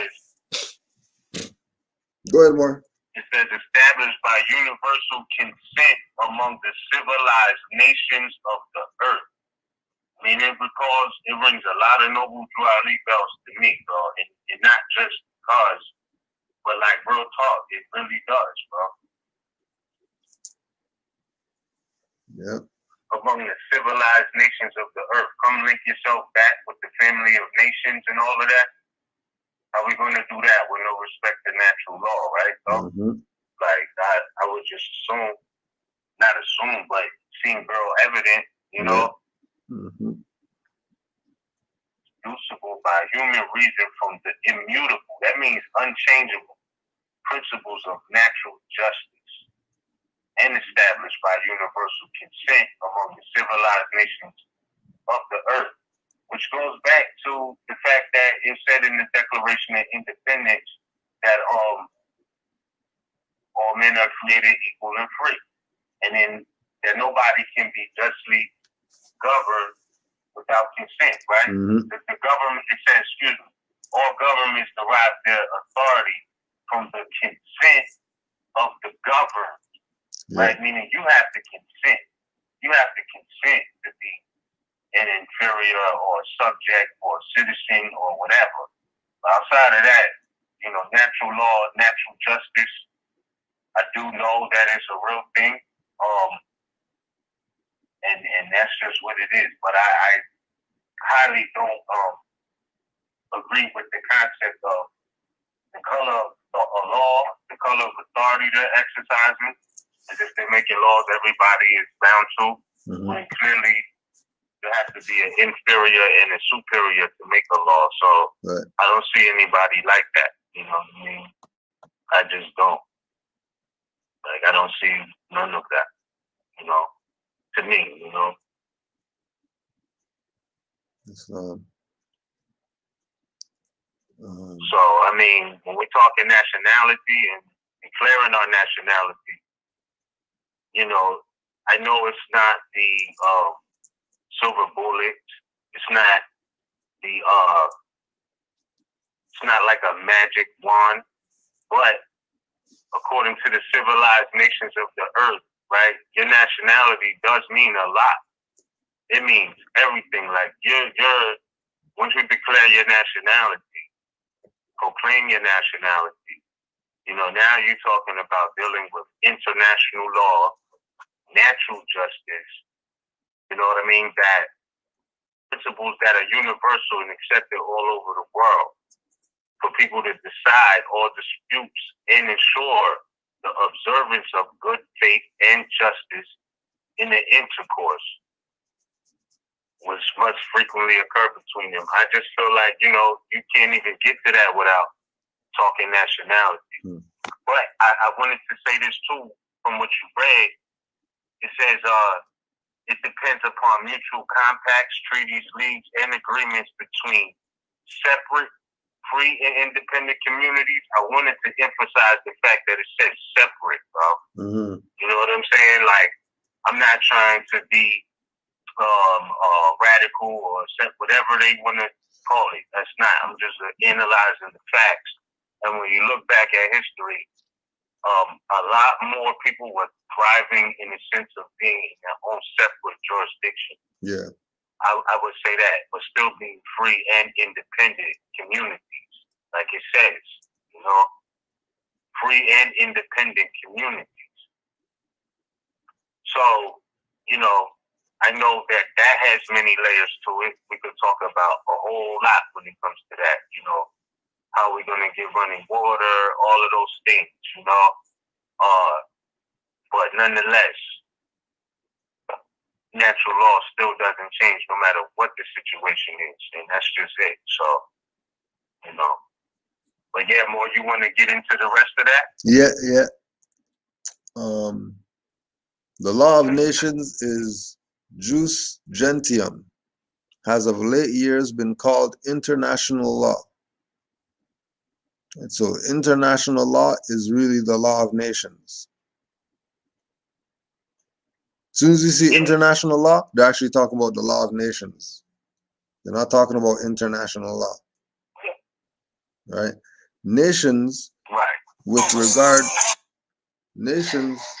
regard to each other are considered as individuals, and the law of nations is to regulate the differences which may exist between them in their national capacity. So if Noble Drew Ali said nationality, and if Noble Drew Ali said we have a flag, and if Noble Drew Ali said nationality card or whatever, how come people are trying to push this more science stuff from some religious capacity? If everything he's saying is in line with the law of nations. Everything he presented, from Constitution to Holy Book to everything, has to do with the law of nations. How is it that people are looking at this as religious and people are pushing this as just merely religious? Right? It's not supposed to be that. This is divine and national. National means you're part of a nation. Why would he say it's national and we're members of Moore Science Temple Religious Corporation? Our authority, back of the 101. Like, what are you talking about? Yeah. That's from Hers Revised Statute. That's not Constitution. That's Hers Revised Statute. Our authority on the back of 101, stuff, power from the Quran and all that stuff, is a statute. That's not Constitution that Drew Ali told these Moors to enforce. Right, and I'm glad you highlighted that, bro, because I mentioned that in the beginning, but that's for the, you know, attendees of the Foresight of America. Right. No, not. But I wanted to point back to what we was reading about God in this Institutes of American Law book by John Bouvier. That is directly inside into the First Amendment, bro. Yeah.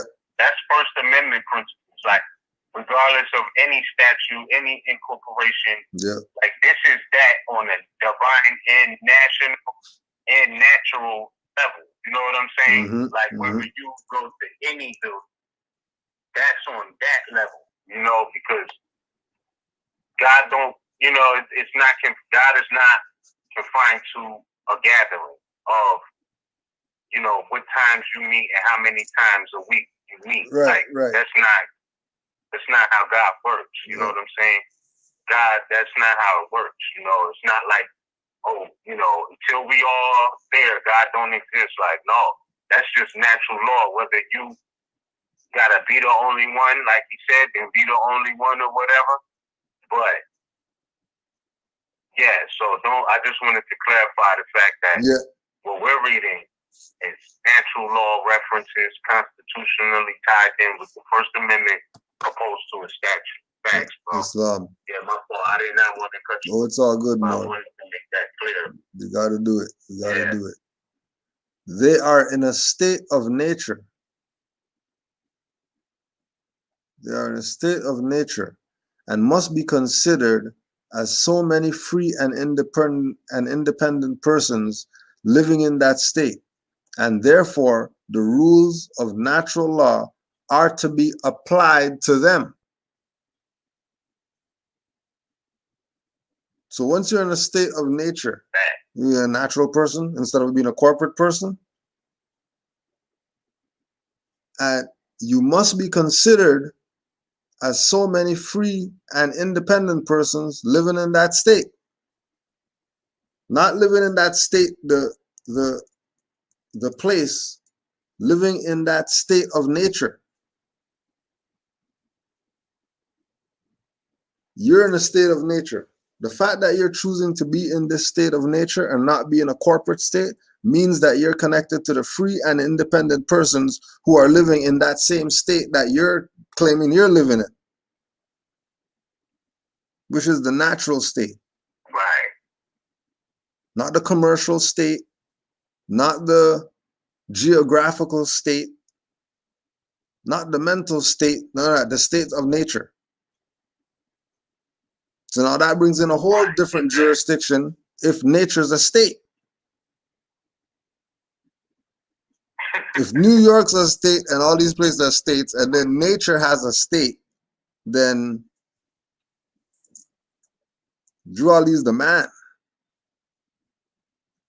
by telling us have a nationality. Yeah. You know what I mean? And that state of nature is our ancestral estate. There you go. That state of nature is the Morocco. The Morocco. That's really all the same thing. Yep. Yep. Drew Ali was the man. Same thing. Drew Ali knew exactly what he was doing. He put so much information out in such crumbs that we're looking at crumbs and it's actually loaves and loaves and loaves and loaves of bread or whatever. We thought we were looking at crumbs. Yeah. We thought we were looking at crumbs. Right. International law is generally divided into two branches. Natural law of nations, consisting of rules of justice applicable to the conduct of states. The positive law of nations, which consists of the voluntary law of nations, derived from the presumed consent of nations arising out of their general usage. The conventional law of nations, derived from the express consent of nations as individuals, as evidenced in treaties and other international contracts or compacts. The customary law of nations, which is a tacit consent to certain rules which have been observed by them.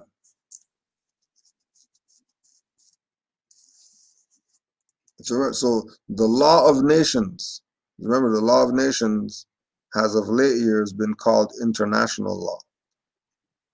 So the law of nations is generally divided into two branches. The natural law, which is the foundation of the whole thing, consisting of the rules of justice applicable to the conduct of states. So all states, whatever states that they are, have conduct rules that apply to them relative to justice.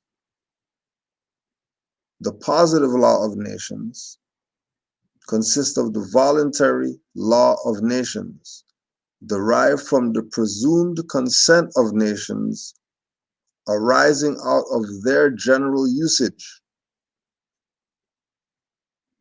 Isn't that what Noble Drew Ali was getting at when he told Moors, enforce constitution? And we're only looking at the national constitution, we're not looking at our own. And realizing that the general usage of us expressing the Constitution is directly relative to our nationality because it's in the articles of the Constitution that we are not Negro, black, colored, and all that. Those names are given to slaves, and we're not slaves.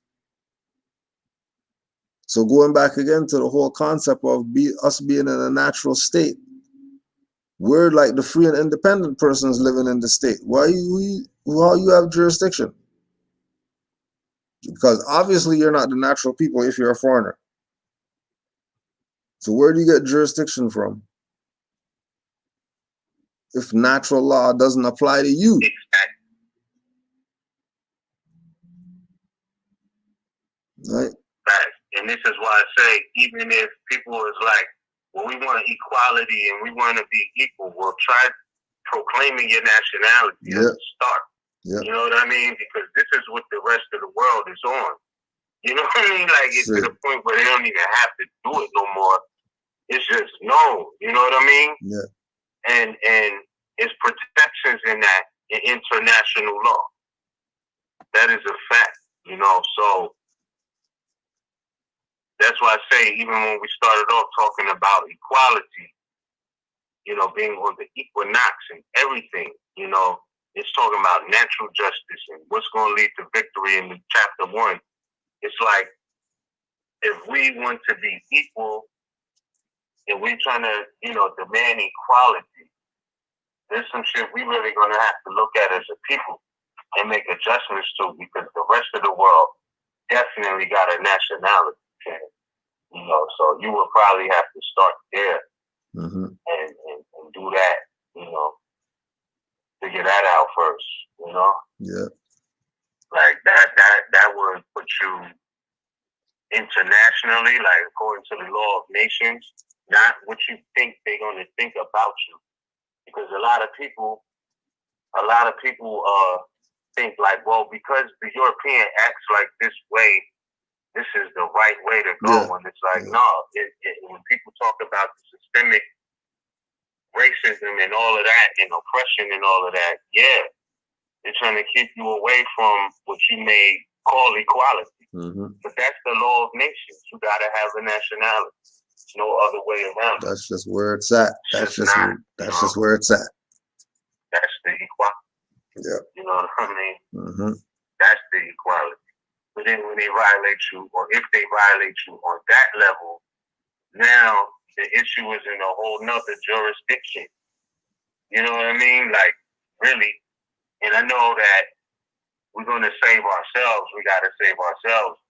But I mean, if people are now seeing that it has to be done on a systemic level as well, then, you know, you better know it. You better know what's really good. Yeah. You know, you can't be in there talking about something frivolous, you know what I mean? Yeah. Put on for your ancestors that had a nationality to declare, if nothing else, for yourself, you know. No, So like you said, it gave us enough to make. But definitely, I know we got to take it and save ourselves as well. And if we make that internal adjustment, I believe that I think we would, as a whole, start seeing more results. If it wasn't so much division amongst ourselves, people still on the fence about, well, am I a Moor or not? You know what I mean? Is it a religious choice or what is it? You know, not really, but you got to know that God is in everything, you know? Yeah. And if you want to be an atheist out here, then that's on you, but you're going to miss so many divine lessons. You know what I mean? Like, even if you study the Hermetica and get into something divine like that, that's going to even allow you to open up a little bit more your mind to something bigger than yourself, in a sense, you know?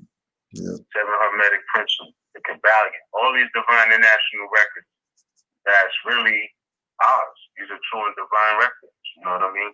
And when I say ours, I mean as a people, Moors, you know, our ancient ancestors who have had many appellations. That's a fact, you know, but still in all, we know being Moors, we're directly related and could correlate that in history. So, yeah, man, that's pretty interesting as far as how openly it was known about the law of nations back then. Yeah. Mind you, this is from the 1800s. Yeah. But the principles still apply today. The nations didn't go nowhere. You can't say, oh, this is law of nations, that's old and all of this. No. No, these nations are still around, you know? Yeah. Straight up. So, yeah, more, I just know that nationality is key, and that just knowing a little bit more about nationality and how it works in law you should be able to say, yeah, I'm a more, and that is what that is substantive grounds to have your whatever jurisdictional issue you're dealing with to be in the law of nations, man, or international law. And that don't mean the world court or anything like that. I'm not knocking it. I'm just saying that it's simply the law of nations, which all of these things have roots to natural law, common law, etc. So these are things to really consider. Straight up. The law of nations. The law of nations has been divided by writers into necessary or voluntary, or into absolute and arbitrary. Which one you riding with? The voluntary laws of nations? I'm going with absolute.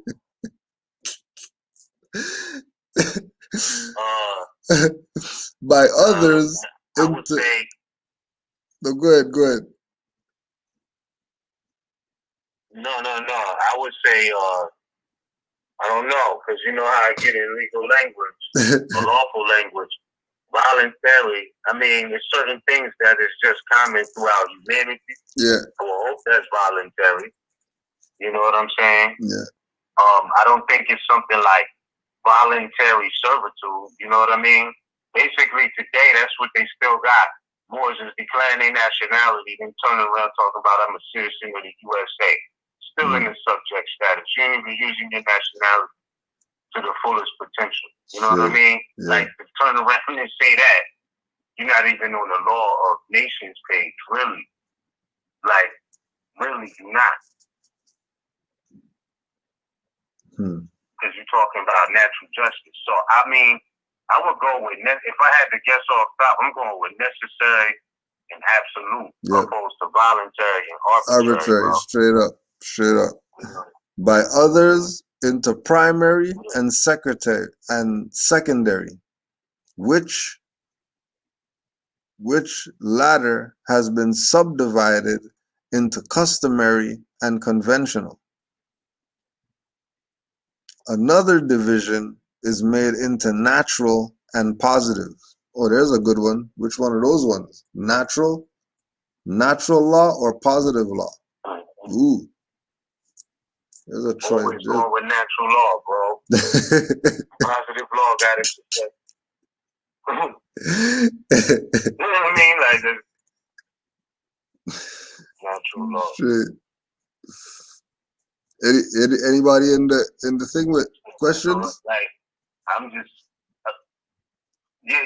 I'm just saying this. You know what I mean? Positive don't always mean good news. You know what I'm saying? like you know, people testing positive for the coronavirus. Nobody wants that. You know what I mean? Positive doesn't always mean good news. I mean, natural, but I'll say that, you know. Yes, there is a caller. We do have a caller. So let's see what's up with him.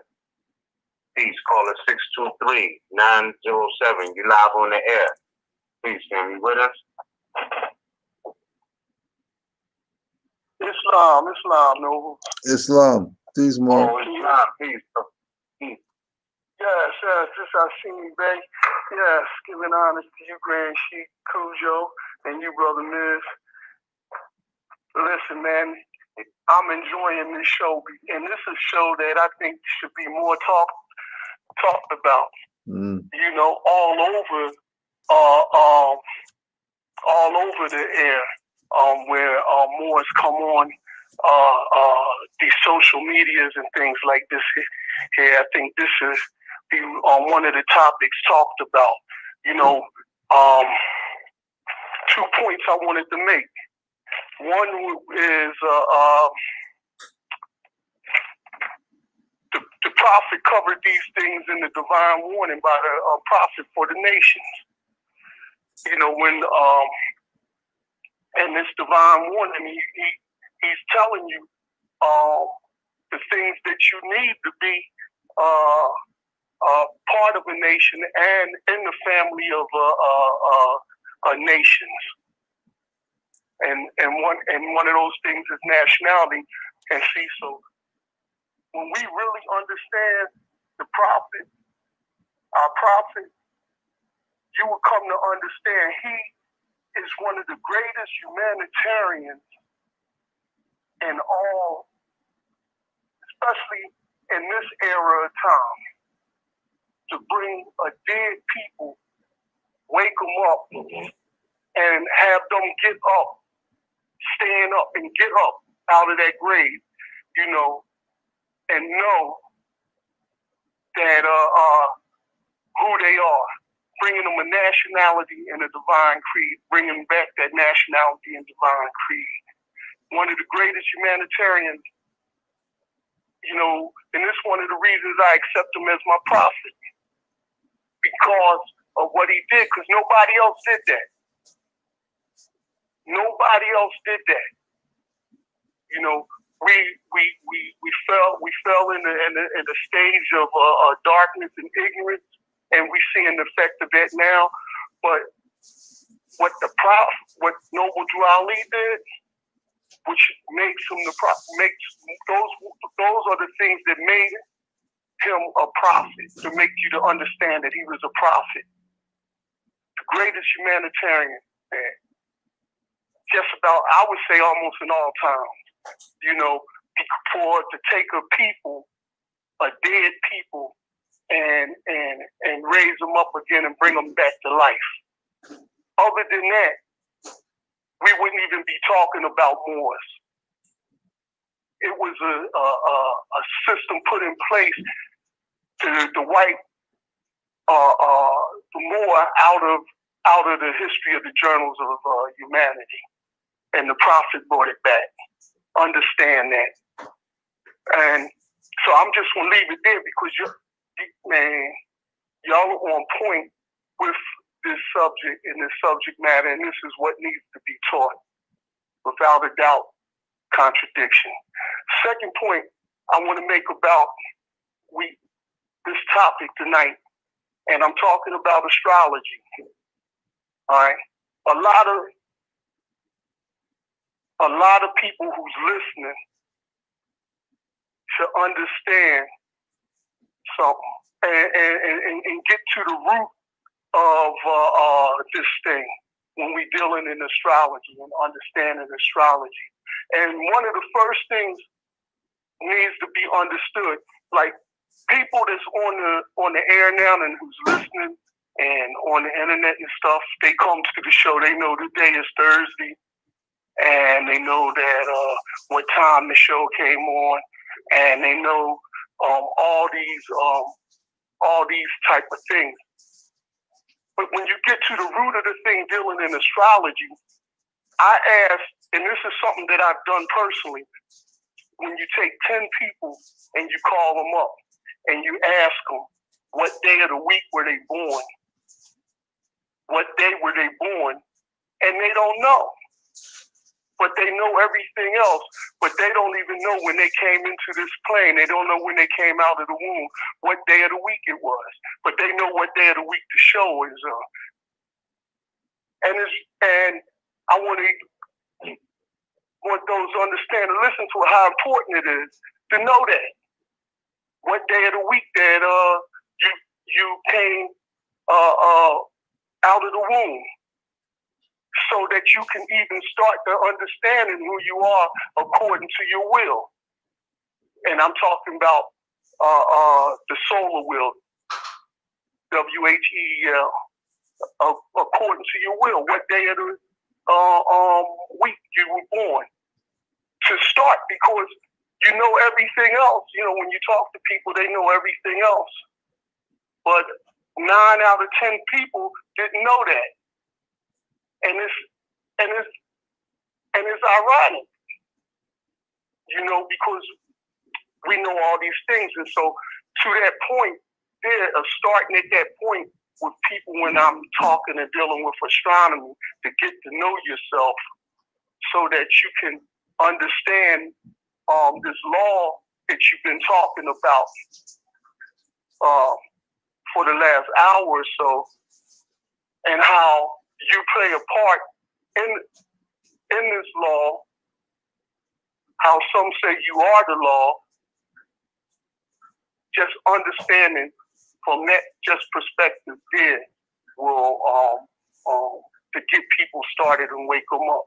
So I agree with about 98% of everything that you guys was talking about tonight, and to this here point to say this is a much needed topic to talk about, and education of our people, and get them to understand how we are. And the prophet did everything as far as nation building. The Grand Sheik talked about it, it's on RB Day. We talked about it, you have a flag, you have a constitution, you have a people, you have a land, you have these things, and the prophet did everything as far as the nation building to allow those who understand who they are to be connected back to this international and the law of nations. So I just wanted to make those 2 points, and thank you for this here topic this evening. Islam. Islam, Mark.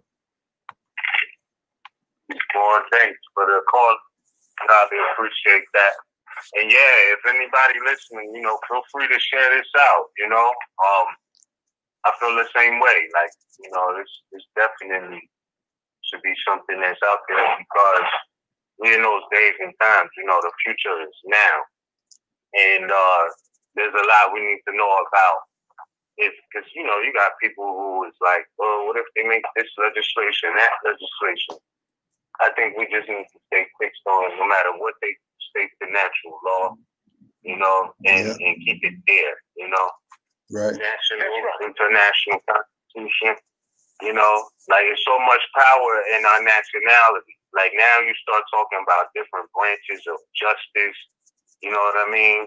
It's just so vast, and I think that's what's going to give us a fair shot. Like if we come correct, like we really equal, if that's what we're looking for in that sense of, okay, well, every other nation has a nationality, a flag, everything, except our people who say that we're Negro, black, color, African American.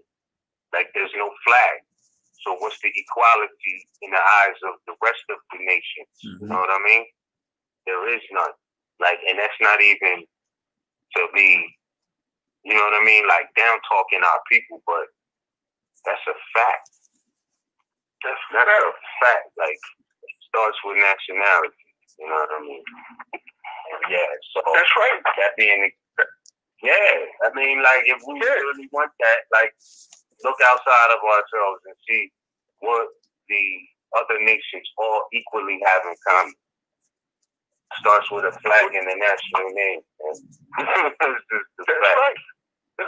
And that's why the divine warning was, the prophet spent the time to put the divine warning out for the nations, so that we understood that and knew this here. He told us the penalty for being Negro, black, and colored, that you would be molested. And if you didn't, that's right. Come back to your divine creed and nationality. So it's already been written there. Any group of people that fail to answer up to the constitutional standards of law by name and principle, because to be a citizen of any government, you must claim your national descent name, because they place their trust upon issues and names formed by their forefathers. So, it's a lot of work that our forefathers and foremothers did as far as civilizing the world. And not to connect yourself to that and be connected to that, to be forgotten, to be dust, we need to get this. And to that point, natural law, today we see these planets are catching up. These planets are continually moving. And I'm talking about the heavy hitters, Saturn, Pluto, Neptune, Jupiter when they align. And these heavy, so the planets are steady moving. And so we're seeing now aspects that we haven't seen in 500 years, 300 years. We're seeing these aspects and these energies starting to line up, and you can't get away from the law. So we in the greatest time ever, in humanity, once again, when these planets are moving in place, and for our benefit. For those who understand being in harmony and understanding the law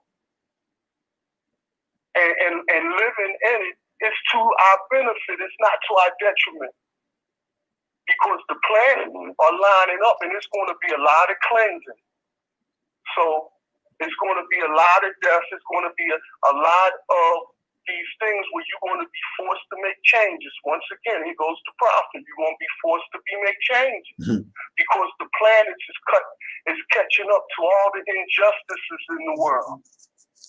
And that's not just from the Europeans, it's even the Moors are being judged. All those Moors who came against Moors who were doing the right thing are being judged.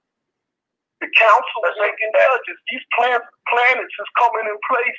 And, when we're talking about the schoolmaster and we're talking about, Uranus and everything, listen, get this here. Understand this here because you all must know, we all must know the law so that we don't get caught up in this dogma and get caught up in, this coronavirus, this and that. Listen, that had to be. And it's going to, a lot of deaths, and as a result of that, and a lot of more is going to transition also, especially the dirty Moors, and judgment is being, we're in the age of Aquarius. We in this age now, and we're in the beginning of this age.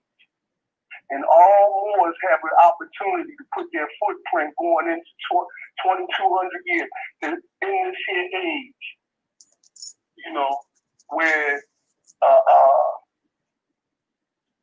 you have that opportunity to know, because you must know now. You're not getting away with being slick.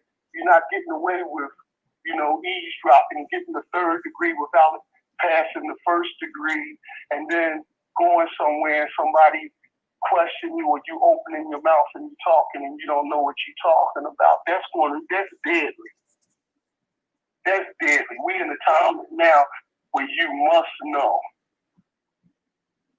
So study. And we hear and we read in the Circle 7 where it says study, study, study, and we always hear that thrown out. But when you come back and ask again, what should you study? The prophet said, study yourselves. Your higher and your lower self. Study your will. Study your chart. And understand your higher and your lower self and get to know yourself for the very first time if you put the work in and study. Islam, I just wanted to make that point because, this is a topic that's becoming dear to my heart and I love to hear it. People be asking what to study. When they hear that phrase, when Moors drop that on them, study, study, study, and people be scratching their head and scratching their behind. Study the law. Study the law. When you get to study the law, then you get all of this from a divine and national perspective. Islam. That's a fact.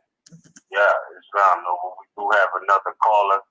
I'm about to open up the lines for the bro. But that is a fact, bro. I totally agree with the brother because with law dictionaries, it's not like you're reading a novel, right? Like you could go to any page and every letter is going to have an alphabetical order to it, the way that it comes across. So you could read a law dictionary and it's not like you're missing the whole. I mean, like you know, it's nice to read it from front to back. Excuse me, it's good to read it from front to back. But you don't have to read like that with a law dictionary. You can just open it up and learn something you don't know. You know, look up something, but learn anything on your way to what you're looking up. You know, and with that being said, we're gonna go to the next caller. Caller 682-360. Peace, fam. You live on the air. With this. Yes, sir. Assalamu alaikum. Peace, boy. Alaikum assalam. Bro. Great conversation. Great topic, man. Appreciate y'all every time. Even giving me the chance to speak and get my point out. Had a few things I want to speak on, and correct me if I'm wrong, please. When Noble Drew Ali in the Divine Constitution and Bylaws, he said the Moorish in Act 6, he said, right, the Moorish Americans are the descendants of the ancient Moabites who inhabited the northwestern and southwestern shores of Africa, right? So my point of view, he also said, I can't, don't quote me on it, but he said that something like we was ran westward.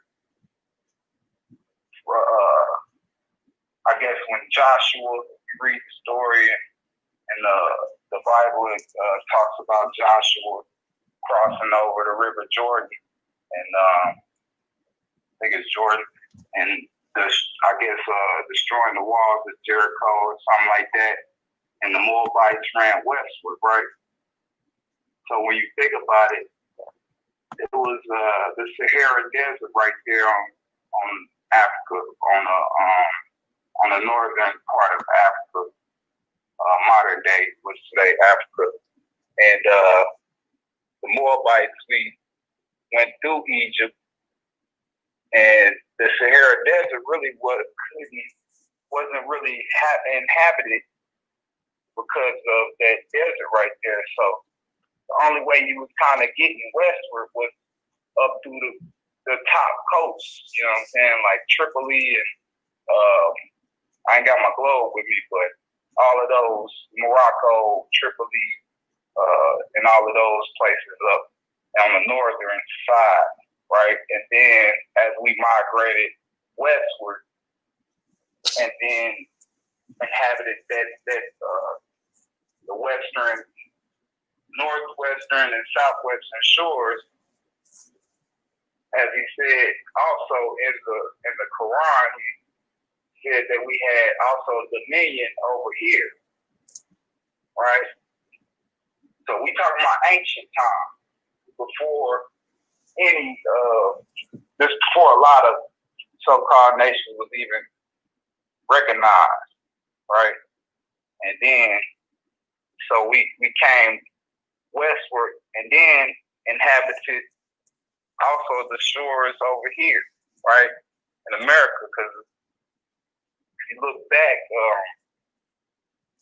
they found in history that some of the same spearhead that the Moors was using was made of, don't quote me on it, I think bronze, silver, and gold. It was like a mixture that only the Moors used. And so when they came over here, and they came over here and found the Olmecs had those same spears, right? And they also had feathers on. So if the original people, we came from over there, right? And then we migrated westward.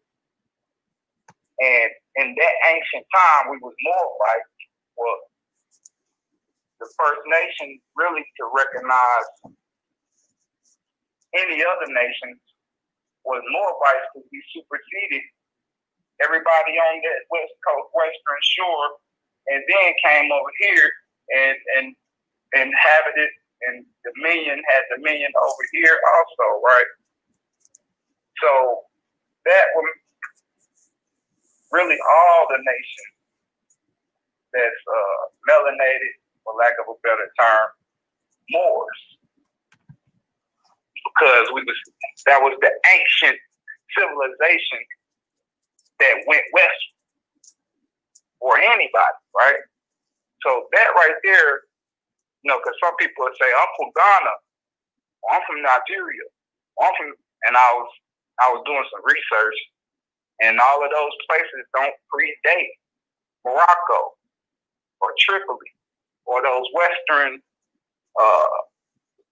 Moabite nations, which, you know what I'm saying, we can find artifacts and all of that.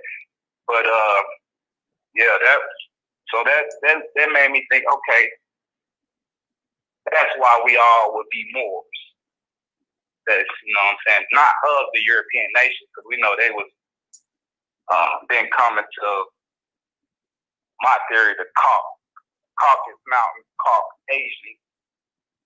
Caucasus Mountain Asian, right? So they European nation because they weren't thought of till after that. But hate to jump all over the place, but that was one of my points. And I heard y'all talking about on the back of the 101s, right? And it says our authority. It says the more science temple of science deriving its power and authority from the great Quran of Muhammad, right? To propagate the faith and extend the learning and the truth of the great prophet of Ali in America. So when you look back to what Muhammad brought the truth, right? You know what I'm saying? Because the Bible was based off of ancient history we know come from our ancient ancestors. You know what I'm saying? You can find Akhenaten, which I believe Moses, which said, okay, we're going to put away the many gods and we're going to say that all those many gods came from one God, right? And so that was kind of a development in humanity where we kind of understood, okay, all of these things are a part of Allah, but it wasn't Allah. What we understood, it was Allah in our ancient, Akhenaten, I believe. But then, they came and tainted it, you know what I'm saying, switched it, Greek got a hold of it. So we had to, it wasn't until Muhammad came to say, okay, what about the Gentiles? Because God ain't just for Israel. He created all of us. So he brought that truth and he said, okay, Allah, if there was a God or a creator, right, he wouldn't have no favorites or no enemies. So he actually tied it back to true and divine nature, right? Because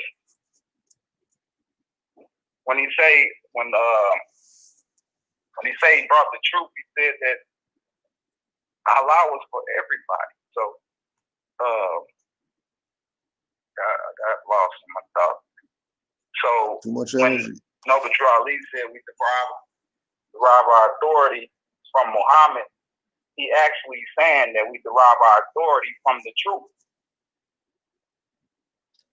which is tied back to nature, because in nature, our creator can't have a favorite if you just sit back and think about it. Like, you know what I'm saying? Why would he create something and say, I don't like them? That don't make sense, right? So when you say our authority comes from Muhammad, he actually saying our authority comes from Allah, which he's saying our authority comes from nature. Yeah, but I'm saying so. But I think he said that the authority is derived from the Holy Quran. You know, Okay. to propagate the faith of Muhammad, etc. Right. The great Quran of Muhammad. Yeah. Quran. Yeah. Brought us truth. But you gotta. That was for the institution. But also, you gotta know that's why it's crazy. Like people think the Constitution is just the Constitution. It has so many ramifications and branches, right? Because like we were talking about God and not, you know, the Holy Quran is a law book, bro. Like people don't say it like that. Maybe some people don't even see it like that. But in fact, it is. One of Mecca or the Holy Quran by Mecca and all of them. But definitely the Quran of Mecca. That's a law book. The Holy Quran is a law book. Circle 7. Right. You know what I mean? These laws are to be, you know, maintained by members of the MSPFA and whatnot. Those are laws. So, you know what I mean? Right. Those are instructions. So, yeah, that's natural law. A lot of that is natural law. Excuse me.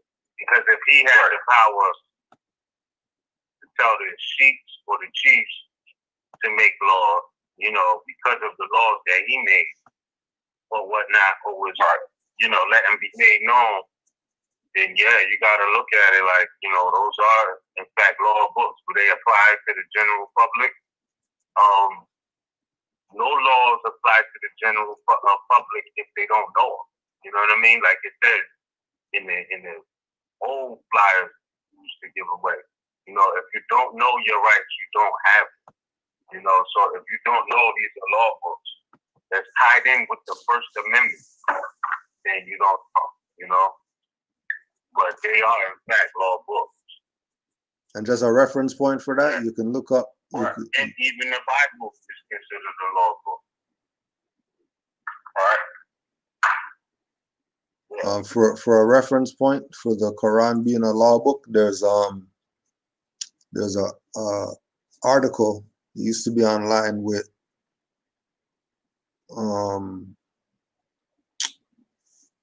the guy's name is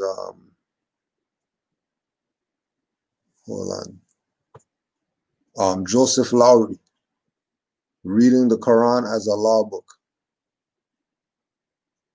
And he's like a Quranic scholar or whatever like that. And he's talking about how all the legislature came out of the Quran. Because it's a law book. It's not a religious book like how people are using it. Like the society ran on that book, but not as a religious whatever.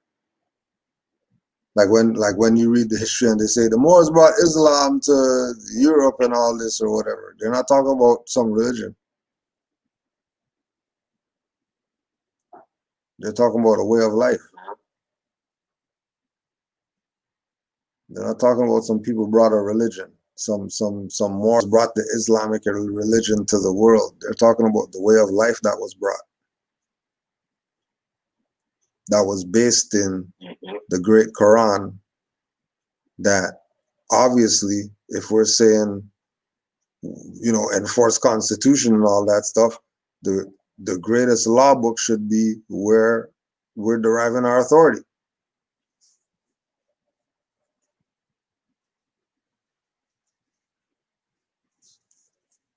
Right? Relative to Islam and you know, Allah and all that. There's nothing to do with religion. It's all law books. Like I pointed out a while ago, this same Holy Quran is talking about there's no fault on your part for entering houses not used for living. That's like right of entry, like it's a civic It's divine and natural. I'm gonna leave it at that. It's divine and natural. That is a fact. That is a fact. Yeah. Yeah, because I mean, if you ain't got nowhere to go, you know, self-preservation is the first rule of nature. So, you know, if I ain't got nowhere to stay, according to law, man law, what they call it, loitering or they squatting or something, right? But if it's raining on me and I ain't got nowhere to go, I'm trying to get away from the animals at night and have some shelter, then wouldn't it make sense for me to go in this house that's unused? Like, that's where it gets confusing. But, you know, like it say in the, what you call it, the Hebrew Biblos, or the Holy Bible, a righteous man needs no law. So you got people who go out and say, oh, I got a place to stay. I'm going to go sit in this house, or I'm going to go get this house because it's nice, right? So now, oh shit, well, if everybody did that, you know, it would be confusion, right? So now it's okay. Yeah, well, it's only, but look at it like this. It's only confusion. It's only confusion because there's foreigners here as well that didn't pay their way. There's foreigners that got everything handed to them. If there was no foreigners here, you wouldn't be worried about where am I going to live, because trust me, you would have a house or a mansion or something like what they got, and you would have the spot on the lake and all that stuff with the boat to go on but because they're here, they took your stuff. Right. Because remember, they're supposed to be Eastern Seaboard. They're not supposed to be in the mainland. Somebody, and all the movies show you how the little Indian, the black Indian or whatever from the tribe or whatever, that's not dealing with nation and none of that, never built any of these mosques in America or nothing like that. They're going to meet the European, bring them into the mainland, talk about yeah, we're going to show you how to fish and show you how to do this and that, when those people are supposed to be on the Eastern Seaboard, and that's it. And then now we lost our stuff, and we're talking about go steal back the stuff that they stole. When it wasn't, they didn't steal it. We gave it up. We abandoned. We abandoned. We didn't want to be Django. So because you want to play Negro and all that stuff, even when we made reference to Negro before, right? And then Drew Ali saying that we're not that in order to get us out of those statuses so that we can have our stuff back. Because we were about to have our stuff back in the 1920s, right before they got rid of Noble Drew Ali. And then once they got rid of him, everybody realized the fame and nobility that was left over, that they weren't telling people about anyways.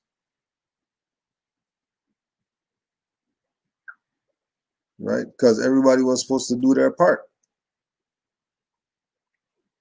to make sure that we do have something. So where we're at now is that if we're going to go claim a house with the grass growing out the windows. But before you even claim the house, make sure that you're in your proper status so you can claim your estate. And then anything that's on your estate is yours. Adverse possession. But you have to be in your proper status, though. You can't have a Negro man talking about, we're going to go claim these houses over here. Oh, yeah, no way. Because it's not going to work. You know what I mean? No different than... I'm just saying, when it comes to topics like that, it's divine and national references to it. So it makes me think like, that's nothing new. You know what I mean? Like, it's really nothing new for it even to be in a book like that. Mm-hmm. You know? Right. But I hear you 100%, you know what I mean? You gotta do something, you know, not too I don't know, not too extravagant. I would say I get what you're saying with that. You know what I mean? The bottom places, you know, they'll be on the ASAP. I'm just saying though, like, you know, people are being treated like so-called criminals for civil matters, you know, and it's crazy. It's crazy. It's really a civic thing. It's not a criminal thing. But I guess intention is everything too. So, you know, that's like what I see that boiling down to. It's like, what is your intention? You know what I mean? Yeah. In law, that's always everything. Right, when you say what is like when we're asking a question, what's their intentions, right? That's like, you know, first pitch, first inning, dude trying to hit a grand slam. He's the first person up to bat. Like, what are you doing? What do you mean you want to get a grand slam? Nobody else batted yet. Because they have this create their own priorities. Because we're Moors now, so we can do no, it's not. It doesn't work like that. What do you mean you can do what? What you could do is go study. Forget going and doing something without having knowledge about it. Forget first day you're going to the gym and you want to lift all the plates. Put all the plates on it. I don't care. I got this. That's what people are doing when they say, oh yeah, I found out now more. Okay, let's go claim this house over here. Priorities messed up. Yeah, nah, that don't work like that. Yeah. Priorities messed up. We don't work like that. Yeah, that's a fact. Yeah, and that you know, it's crazy. Like you don't want to claim to be a more just to do that. Like you should be sincere with it. You know what I mean? Again, I believe. I mean, you know, I don't know. You know, it's hard to say what everybody's moral compass is. I think that's the building that they got to build on themselves. The one that, you know, we here to perfect. That's simple, you know, but I believe that intention is everything. From what I'm seeing in law, it's like intention is everything. You know. So yeah, and people be doing that just because, like, in the name of I'm a Moor, let me come indigenous, let me do this, with no regard to process or anything. Yeah. You know? Yeah. And that's crazy. You know what I mean? So then they start saying, oh, Moors are squatters, all of this. You know? Not funny, but it's just, you know, it's crazy. But, excuse me. So, yeah, man, I see it like that. That's what he was saying, bro, that the authority coming from the Quran is definitely a law book, and that was more so on a divine level for the MST of A, you know, Moorish Holy Temple of Science, and MST of A, etc. When he was busting the moves he was doing. Because I don't know, you know, it was kind of crazy. Chicago in the 20s, and he wasn't dealing with no, you know, it was a lot of those police back then was still wild too. You know what I mean? Ain't like it's new, right? I'm talking about Chicago. So I don't know, you know, but I know that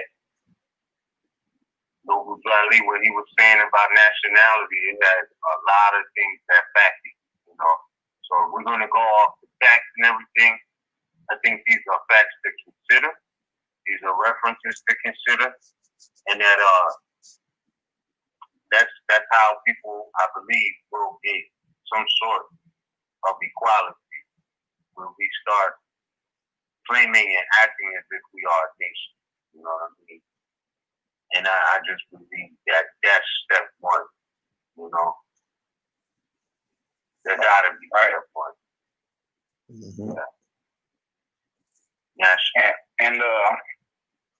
if I can interject for a minute. And I believe when he set up temple, you know, it was like he said, to teach us our nationality too. But it also was like a cover, or like, you know, he understood that we was in the belly of the beast at that time. You know what I'm saying? And I think why he said we was partial of this said government is to kind of use that platform to get up out the belly of the beast, right? So, you know, divine constitution say, you know, things like you are a citizen of the United States of America, which are on the bottom of the card, you know what I'm saying? But he understood that the Union at that time was kind of protection, right? And so, yeah, you know, it was always that will be on the card, though. I think I only seen that on the card, bro. It was like, on the card, and the divine, divine warning. No, yeah, go ahead, bro. What was you saying about the divine warning? I think he said it in the divine warning. I got to go back and look at it. And he was saying how we were of a free national republic, you know, because a republic was for the sovereign people, delegating authority to the republic, but it was still for the people, right? The people had the sovereignty, but they delegated, you know, the powers to the union as a whole for protection. Like any other union, you go to a job, the union is supposed to give you protection, right? You know, so yeah, I think that was the concept. I think that was the concept that he was trying to use, and also using they word against them. Okay, you said every man is free and equal. Well, here's our nationality, so we're not considered slaves, so you got to consider us free and equal. Mm-hmm. Like he said, right? So I think he was using those things to actually, like he said, I'm going to use the Holy Bible to condemn the government, right? Like this is what you said, right? Mm-hmm. So now I'm a citizen of a free national republic, right? I'm a citizen of that free national republic. Where's my protection like every other citizen? Right? Yeah, well, that's the thing though. Hold up. That's the thing though. Okay. You gotta know, he said the free national government. To this day, I still, because you gotta understand, like, it's a difference between being a citizen of the USA and being an American citizen. This is just fundamental civics, and like, right. I can't see him actually saying that. That might, I don't know. I don't know, man. It gets real tricky because in the, in the same divine warning that you speaking about, he told you there was no need for the application of the 14th and 15th Amendments. So that free national government didn't have anything to do with being subjected to a jurisdiction, right? Because that's how the 14th Amendment speaks. It talks about being those born or naturalized within the United States are citizens of the United States. Born in the United States and subject to the jurisdiction thereof. You know what I mean? Are citizens of the United States in the state wherein they reside. So that being the case, if he's telling you there's no need for the application of the 14th Amendment, you know, what else says that we are citizens of the United States and subject to the jurisdiction thereof? Nothing. And he's telling you, so that's a jurisdictional statement. So I don't believe that was Noble Drew Ali's message, that we're citizens of the USA. I'm not saying that because I'm radical. I'm saying from studying what his divine warning, not just a warning, But the divine warning was to say that there's no need for the application of the 14th and 15th Amendment. I don't see how he would come to that conclusion. Yeah, we're citizens of the USA. Like I mean, because back then you had it commonly known about the American Republic, like it was a Republican form of government, you know, and the United States was that union, the Union States, you know. right. And yeah, of course, it's not part and partial; it's part and parcel. You know, so that's really what it is. Mhm. That's how to phrase it too. Yeah. Because again, how we know we part and parcel, we go back to what we said at the beginning of the show. You know, they didn't find here on Constitutional Day. You know, they didn't find gold till 1799, but yet that clause was still inserted in the Constitution. So I see our parts of our ancestors in that, because who else would have known that? And all of this is coming from the great law of the great peace, etc. They was adopting jurisprudence from the ancient wisdom of Moors. I'm just saying. Right. That's what's it. You know, so yeah. Yeah. Because we was here already, you know what I'm saying? But we just failed, you know what I'm saying? And the same way we operated was still the same free and equal way that they realized once they got here and seen us doing that. They just worded it different. But like I was saying earlier, Noble Drew Ali, he knew that we wasn't citizens of the United States because he brought us back our nationality, like you were saying. But at the same time, he understood that we dealing with we in the belly of the beast, right? So, I mean, it depends on how you want to look at that. I don't know. I mean, we own. That's Right. But when I look at it like, okay, if I'm out and I'm traveling, right, and you see the police, you know what I'm saying, and you run a stoplight, right? Well, guess what? He gonna get behind you, gonna pull you over. Now you got an option. You can take off and deal with all that other bull, or you can stop, right? But the thing about it is, it's affecting you. It's affecting you. You know what I'm saying? Whether we, you know what I'm saying, it's in play. But it's just like we're saying though, like we made the reference earlier. We made the reference earlier that because you have the right to travel doesn't mean you're not gonna close the door. Because you have a right to travel doesn't mean you're gonna drive with the trunk open. Just because I got a right to travel, I'm gonna just drive with the trunk open. No, you won't. Why? Why would you even run the light? Like what's why would you run the light? You know what I mean? Like why would it be in the mind? Say that again? They wouldn't stop me at all. I would just keep going. No, but why would you run the light though? What's the reasoning? Because let's say. I mean, that's not the example I was trying to. Let's say it's not. I was trying to make. No, but let's say I get the point you're trying to make is that they don't have jurisdiction over you. But why does that have to be? You did something for them not to have jurisdiction over you. You know what I mean? Like why is it? What I'm saying, that's not kind of. No, go ahead. No, we're trying to do. The question is proper. Go ahead, bro. What you trying to say, real quick?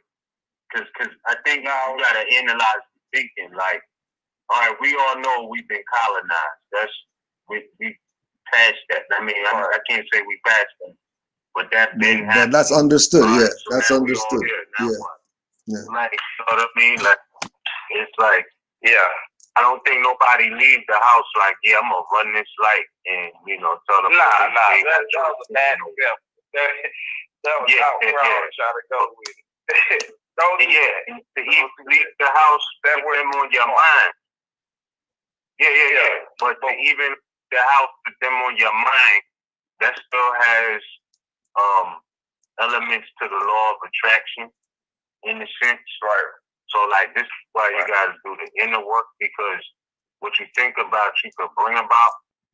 So, you know, we in the days and times now where it's like, yo, like I'm like I can't say I'm not aware, but I don't even think about them, bro.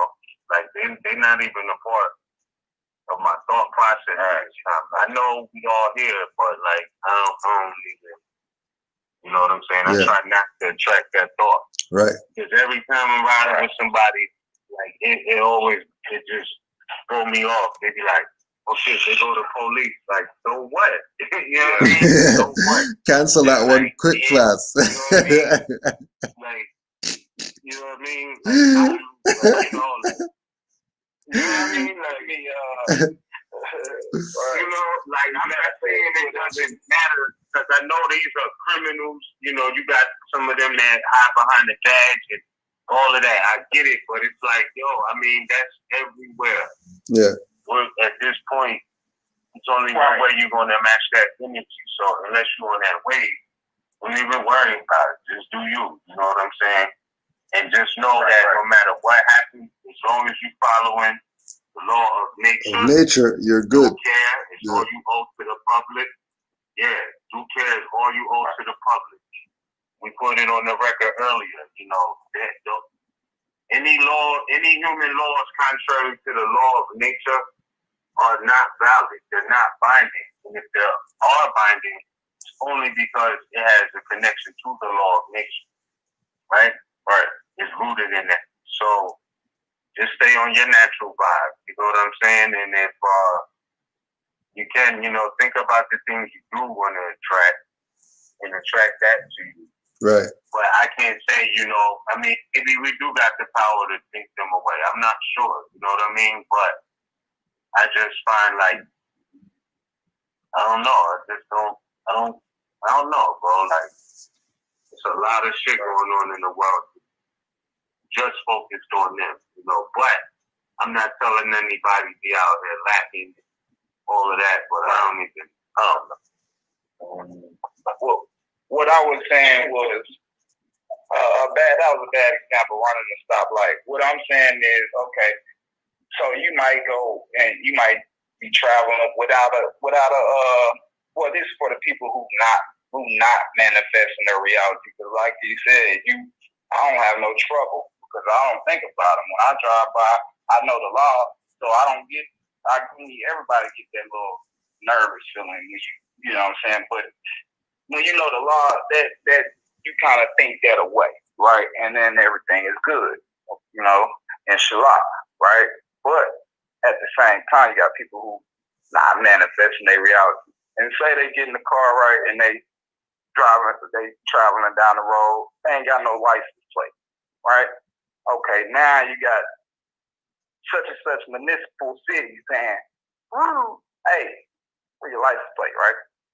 So, Noble Drew Ali understood that we in the belly of the beast. We're being affected by the belly of the beast. So guess what? I'm a charter. This is my thinking, my point of view. I'm a charter, right? Yeah, but you might right there though, bro. No, hold up, listen, bro.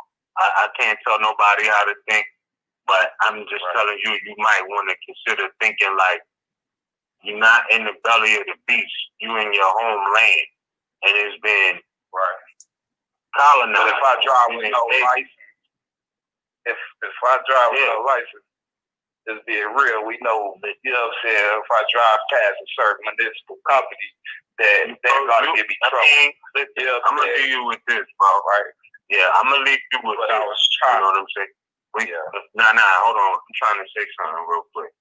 You know what I mean? Like, it's in these days and times, if you haven't figured out how you should be moving out here, bro, you might want to reconsider that. You never know what you can do or what you can't do.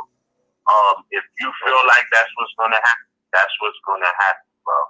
I'm not here saying that anything could stop a criminal from breaking the law. You know what I mean? But like we said earlier, you know, you talking about a license and license plate and all of that. I think you missed the whole point of what we was talking about earlier about any law outside of natural law. It doesn't apply.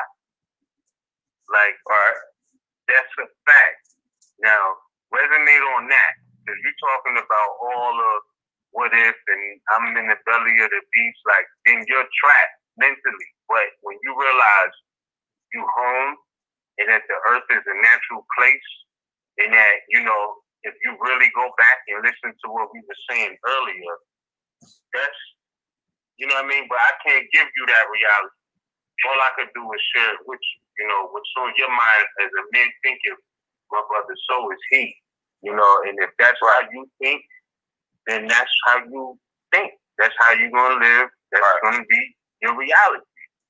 That's fine.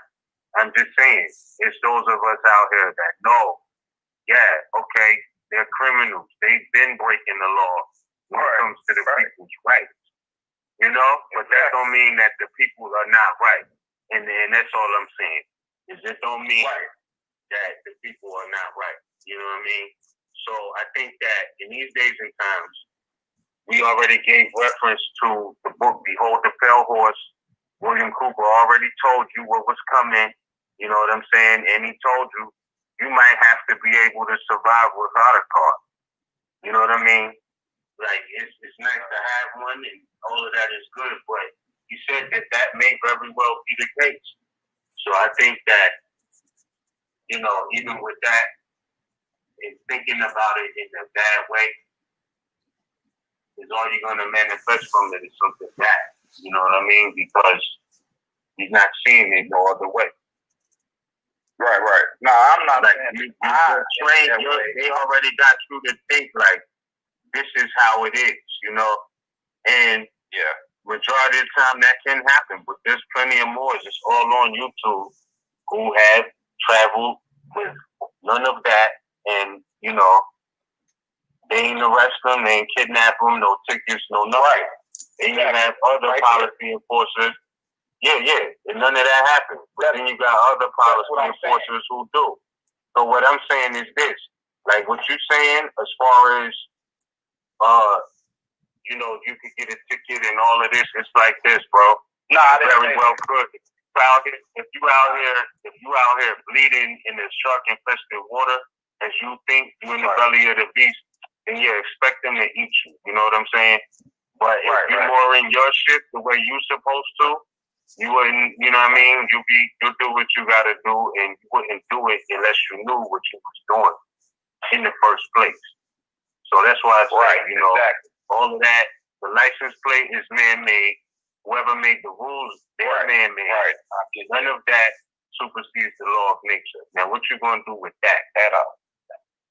In conjunction with the Ninth Amendment. In conjunction with the Ninth Amendment, since in Constitution Day, those rights not enumerated, right? Remember, there's mad rights that aren't even in the Constitution. So, you know, until you know your rights and how to enforce them and what the protections are, you shouldn't be trying to do any of that anyway. And if you do that, you know what it is out here. You know what I mean? You know what it is out here. And you know that it doesn't matter. They're killing people with and without driver's license. But everybody who has a police encounter don't get shot. You know what I'm saying? And I'm not saying that in their favor. I mean, that's just the truth. There's been people, many of our brothers and sisters and people who got shot down, and then many people who rode away with a ticket. I don't know which one would you prefer in these days and times. You know what I'm saying? Like, this way back almost. Shit. You know what I mean? We still alive. You know what I mean? May I interject for a minute? Now we about to stop, bro. I know. I just want to finish what I was saying, bro. Right. Yeah, you only finish without like 5 minutes. Yeah. Okay. We got like 5 minutes left, bro. Well, yeah. What I was saying, I was closing. Yo, just if the brother wants to dialogue more, you can send an email to canaanlandguide@gmail.com, and then we'll hit you up on the weekend or something to go over whatever else you need to go over. But we're just saying, with regard to time, there's only 5 minutes left in the show, and what the subject matter that you're talking about, you're not gonna get what you need to get out in 5 minutes. So just shoot an email. I can get it out too. I promise. I can get it out too. Nah, bro. I promise. Listen, bro. Shoot the email to Canaanland Guide. Because I think you misunderstood what I was saying. I wasn't saying that they right and correct in what they're doing. That's not what I was saying. And what I'm saying is how it affects you, right? And they all the way out of line.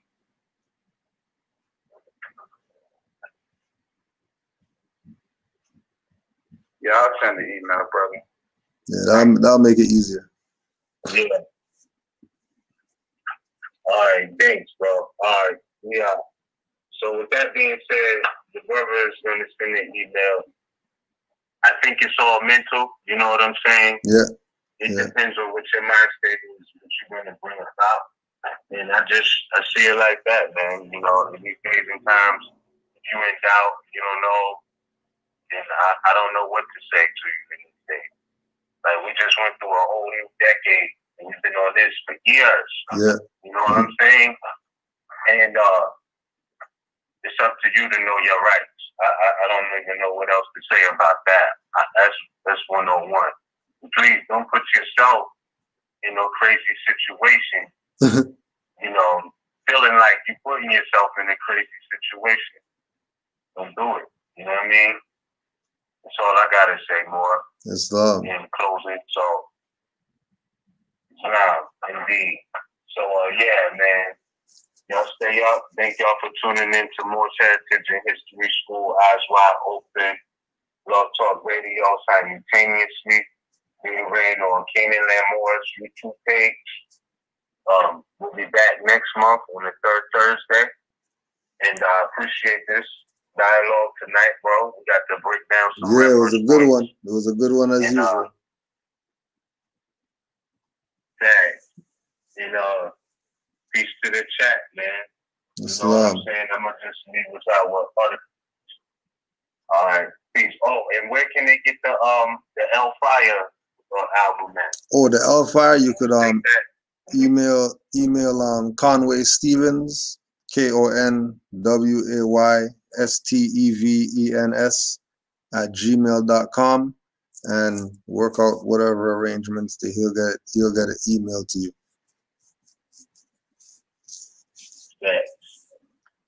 All right, bet. Peace, y'all. Peace, Moors Islam. They got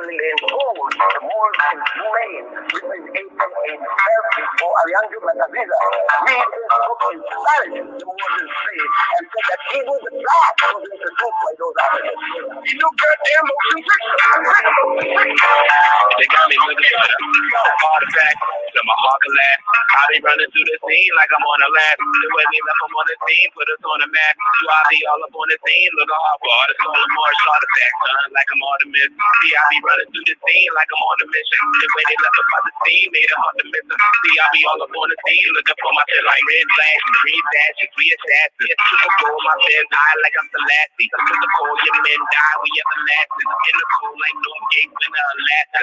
Chillin' the pastor, taking it down my mind like a disaster. Ass within the fastest. If you don't represent the serpentine bloodline, more fight bloodline, welcome to the front line. Any I want mine, I'm going patient, I'm cutting up in the lunch line. I call it crunch time, they trying to fund some, but I ain't overtime. I'm no Charlie, I'm working overtime. Didn't GD 1787, time 7-11, higher than 7 heaven, study, no captain. Better stomach the lesson, who be trapping the house, I'm all alone like Kevin 2-7. I need to make my case with law and record. I trim it all the block. wise, no heads, listen. She could get the man on the top of the dresser, but the 7 days to get looking for that on the board, try to back like I'm on the miss. See, I be running through the scene like I'm on the mission. The way they left us on the scene made them on the mission. See, I be all up on the scene looking for my shit like touching of the summary from a grave Alexa. I always challenge jurisdiction of your captors. Stand on your square. No apron of attractions who manifest tension. Turn out Cleopatra. Man is man mantra. Know that dog mantra. Get out the lowest up and vibrate your chakras. Walking on the higher road, my staff on my levels of a line. Is my God protected more with the sevens up. For Roger Halos, Celestial Pharaohs. Expose those Socrates and Plato's. Shot down my cherry tree and still couldn't bury me. In their secret lodges, they pretend to be me. Indiana Jones, national treasures, angels and demons, and one world agenda. Raise up late smile, alien, reptilian, running from the governments with more civilians, invisible wars. Police state has risen, uplifting falling from their men to prison. 5 points on drawn, protecting wormholes, leads to behind the backs of third holes. More try to back like I'm on the miss. See, I be running through the scene like I'm on the mission. The way they left us on the scene made it hard to miss them. See, I be all up on the scene looking for my shit like. But remember, when it came a time in 1566, Africans who were fleeing from 7-Eleven were calling ourselves Moors. F-U-E-R-S-N-M-O-O-R-S. From 7-Eleven to 14 5.